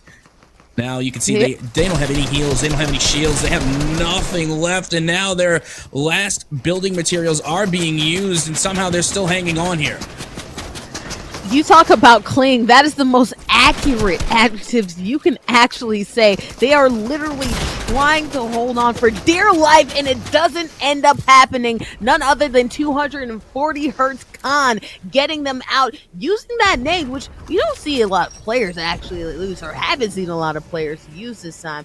Going back to Sox, who is actually outside of the circle. It looks like they're going backwards. Maybe they're considering going for that crate since everybody seems to have ignored it. But honestly, with the amount that this storm damages, it's not worth it at all, my friend. Right now, they're just hoping that they can pop this off. 10 seconds to do this in the storm. Oh my goodness, it's gonna have to be a trade-off, but hopefully they can just barely do it so it's worth it. And it looks like it is, although they're gonna have a little less health than they want to. Yeah, they eat about 6 damage with that, but I would say that it is definitely worth it. Not to mention they were able to get a flank on every other player right now inside of Wailing Woods, but they're going to be forced in by the storm, and now they're going to have to build on top, and they do. They get the high ground, and it's none other than APG, who is there lurking down low. That is your number 2 player on the leaderboards, and they have dealt a lot of damage to Sock. Sock now only 3 health in a dream, and they will be eliminated. And I was going to say, if you're Sox, you're going to have to hope that your rift doesn't spawn outside the circle because it is 3 ticks. That means you have 3 HP to your name. You're not going to be able to survive. That's exactly what happened. Bad luck for them to find APG right there. Who else would score but them? Speaking of bad luck, 240 Khan actually ended up running into somebody else who ended up running into APG. So a little bit of anything you can do, I can do better than them, and then you get eliminated, and then you do too. It's craziness that's happening here, but it makes sense as we approach our 3 competitors left in this competition. We are down to the final 3 now. It's going to be Willie B, Crater, and APG. And I got to tell you, I think it is far out of reach now for APG because, like we had said earlier, the consistency of Willie B to put themselves in the podium over and over and over again is just getting them a plethora of placement points. And now Crater, though, however, we're not in the top 5, but after this performance, putting themselves in the top 3, they might actually find themselves in that top 5 spot. Let's see how they finish. If they can get a victory royale here, that is definitely going to jump them up in the leaderboard significantly, but they find themselves inside of the storm again, taking a little bit of that damage, and now moving even closer and closer still to 2 of the deadliest players in this matchup. It is Willie B and APG. Absolutely. And mind you, too, 240 con, they're out right now. So if APG can hold on just a little bit longer, they can go ahead and they can secure their shot at the 2nd spot. So it's not to say like this is only the top fraggers going against each other, the top 2 fraggers going against each other right here. There's still some movement potential that can happen. Nothing is cemented, not yet. And right now, Crater, right now, trying to cement themselves into a top 1 victory. Unfortunately, they get packed out by none other than Willie B. Willie B is probably going to hold on to that one right now. This is just about APG and trying to see if they can go to that 2nd spot. And right now, they're using their Millennium Falcon. So land. Now, that's somebody you don't want to see if you're in the air. Willie B has been really good at getting these grapplers gliding through the air. All right, now I'm going to hit you with some Star Wars nerd stuff. I believe that was actually a TIE fighter. It was either a TIE fighter or an A-Wing. But yeah, it wasn't a Millennium Falcon. And unfortunately for APG, it wouldn't have helped them anyway. Victory Royale, the 3rd on the day for none other than Willie B, who is going to walk away with, of course, that 1st place spot and the $150 Instacash just for placing 1st in the qualifier here today. Oh, absolutely. And it wasn't a Millennium Falcon, but can you say they will be dancing for the Millennium if they end up getting the 2nd spot? They were 2 points away, at least according to our last leaderboard, and getting a change in positioning. And I think they might have cemented that over 240 Hertz con. We'll see what happens. We'll tally up the scores in the future, but right now we see the highlights and Snappy getting packed out by Brussels Sprouts. But Brussels Sprouts had another interesting elimination themselves, trying to get off the Boogie Bomb. So elusive is the Boogie Bomb elimination. Unfortunately, ended up getting eliminated themselves. Yeah, that they did. And again, Badoop put on quite the performance today. And it's so unfortunate because they were actually making a run for that top 5 and they were looking pretty strong. But at the end of the day, they weren't able to put themselves in high enough placement to get those big placement points. And 240 Hertz Con was the one that put an end to Badoop. And then we have Mr. HD. Remember, Mr. HD was in that number 4 spot and they were gunning for that 3rd to put themselves in the cash. But they also were eliminated. And then, of course, none too many can survive an encounter with APG. Oh, no, not at all. Sock so close, just unfortunately landed on the fort of APG at the worst time. 240 Hertz Con might have lost their 2nd spot there, getting eliminated at 4th. Right now, holding on for dear life was Crater, ended up getting eliminated by Willie B. Willie B, APG. It's been them the entire time in this competition, but of course, none other than Willie B coming out on top like they did time and time and time again. Oh yeah, and they came in 2nd those other 2 times as well. They've been phenomenal this entire competition. They really have, and I gotta say, it was a pretty dominating performance for sure. But I gotta tell you, after all of that, you've got to know that these players have got to be building up an appetite, and they're gonna have to go to the McDonald's app just to get a quick bite to eat, just so that way they can fill their fuel for going into the next qualifier. Of course, you've got to get fueled up, you got to get ready to go, and no better way to do it than with the McDonald's app. Absolutely. No better way to get it done than the McDonald's app.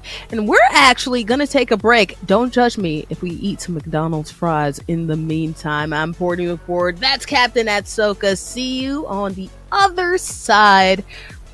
Stay around, please. Yes! McDonald's? McDonald's. Okay.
Yes!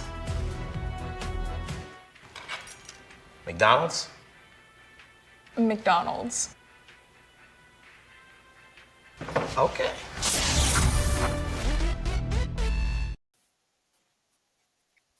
Well, hello and welcome back once again to the Golden Royale Cup featuring Fortnite presented by Coca-Cola. Once again, I am one of your happy-go-lucky hosts, Captain Atsoka, and I am joined on the desk by none other than 240 Hertz Khan. I gotta ask you, Khan, first of all, you already know you qualified. How does it feel to qualify? Yeah. You're going to the grand finale. It feels great. I'm just happy to finally be a part of a actually bigger collegiate competition than I have in Bass. It's just a great experience, and I'm happy to be here. Honestly. Oh, absolutely. We were impressed with your gameplay throughout the entire time, and I got to know what school you're repping. What school do you currently go to? Central Washington University, up here in Nollsburg, Washington. Oh, there we go. Yep. They got their jersey on. I didn't even notice. I couldn't even see the logo. Yep. I couldn't see it at first. But yes, that is quite the nice jersey. Yeah, you got everything. Yeah. Oh yes. Got to rep the team. Absolutely. Oh, for sure. I wish I had a jersey. I need to. They don't make jerseys for analysts though. But regardless, again, good on you for repping your school for sure. Oh well, thank you. I appreciate that. Don't butter me up. Jeez. Regardless, though, moving on. It's time for the big reveal. After all 5 heats, you had finished in third, right behind APG 4-0. But that's not the crazy part. It was a difference of 3 points. APG got 112. You got 109. Oh, I knew it. Literally it was those placement points, man. Difference. It was those placement points. Believe it or not, you had the same amount of placement points. The exact same amount of placement points. APG got 101. You got 101. You want to know what the 3-point difference was? It was in the eliminations. APG got 11. You got 8. 3-point difference in the EP, in the elimination points. And honestly, it could not have been much closer. That is ridiculous. How does it feel being only 3 points shy of second? I mean, I knew I know there's 3 specific moments I knew I screwed up during the tournament, and there's just moments to learn by. The third one, I think it was third game, I misclicked grapple, got instant box, shotgun death, fighting on high ground versus Willie. He's 7 HP. I could have just tapped him with shotgun and finished him, but then the grenade I decided to shoot down, decided to bounce back on the tree and hit me. And then, of course, we all know there was a little inconspicuous bush the last game. So, but I'm happy. It was fun. Oh yeah, at this point in the competition, you just got to start, laying waste to any bush that comes your way. So from now on, jumping into Fortnite, just bring a weed whacker, bring some clippers, whatever you got to do to just get rid of every bush in sight. But in all seriousness, though, I mean, you can't really feel too down on yourself because you popped off. You were one of the best players in the lobby. You finished in third. That is fantastic. And not only that, but this is just a qualifier. You're still going to have a chance at the big money going into the grand finale. And I got to ask you, what does that scholarship money mean to you? Like, how will it make a difference in your life now that you got this first qualifier under your belt and now you're going to be more prepared when it comes to the big scholarship money in the grand finale? Well, definitely, I've got most of my college paid for with in multiple variety of different ways. But what it's going to help me is probably I want to maybe go around on some trips around the country for like the degrees I'm working on, and just further my education and working on my future. I've got some goals I want to achieve, and maybe this will help me toward them. Anything for it, honestly. Oh, absolutely. You got to constantly build upon yourself. No Fortnite puns intended. But yes, again, that's a lot of chunk of change, for playing some Fortnite. So again, that can definitely make a big difference. And especially, pursuing the degrees that you're looking to accomplish. And, I wish you all the best of luck with that. And again, if you finish in the top spot, you're going to be walking away with a nice chunk of change in scholarship money for sure. But one last question I have for you before we get you out of here. You made it into the top 3. You were one of the reoccurring appearances on the highlight reel, so people know who you are. But now is a chance to give a shout out to the people we may not know about. Who do you have to give some accolades to? Who do you feel like giving a shout out to? The floor is yours.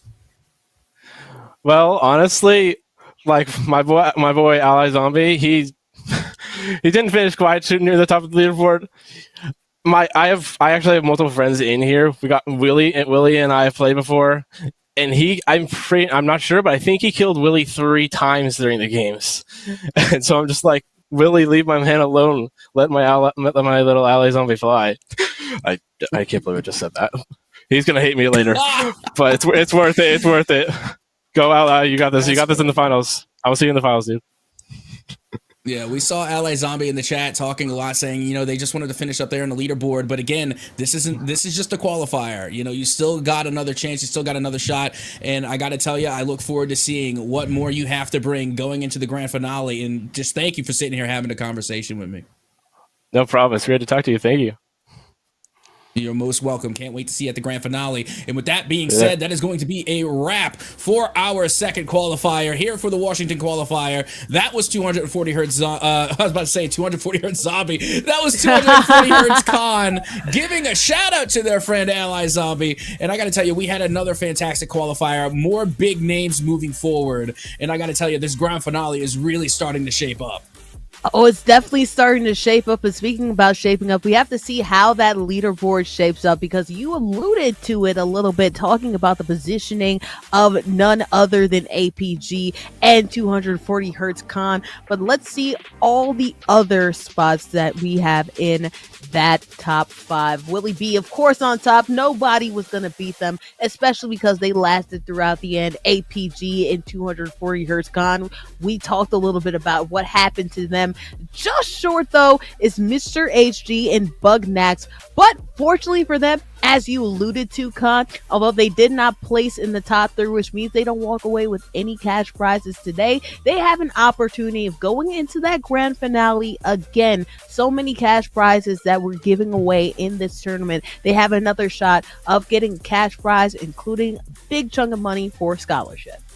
Absolutely, and I got to give a big shout out to Willie B here, just because not only did they come in first in terms of placement points with 2 victory royales to the name, but they are the first player in the Golden Royale Cup featuring Fortnite presented by Coca-Cola to drop a 20 bomb, 20 eliminations by their lonesome. That is impressive. Not only are they finishing in the top spot, but they're taking out the rest of the competition as well, and the only player close from qualifier number 1 was, of course, Bluzro. Bluzro ended up finishing with 18 eliminations to their name, and that is the closest anyone has gotten to that 20 bomb. Now Willie B is the standard for eliminations in this competition.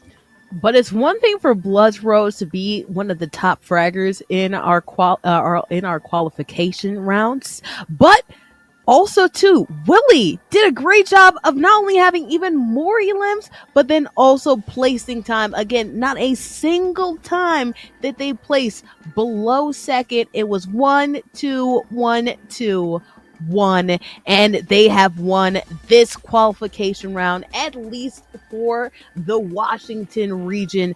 Again, as a reminder to all you wonderful peeps, there is still way more action left to go, including more Fortnite qualifications coming up. As a reminder, we have another set of qualifiers happening next week, November 11th and November 12th. That is for the Oregon and the Kansas region, respectfully. Of course, pencil in that grand finale, which will be happening the 18th.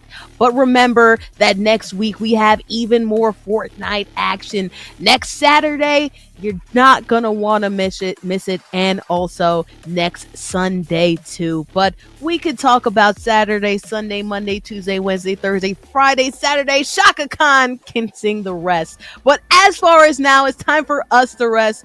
I am Bordy McBoard. That is Captain at Soka. And we have had a wonderful first weekend here for the Golden Royale Cup featuring Fortnite, presented by Coca-Cola. See you guys next week. And without further ado, ta-ta.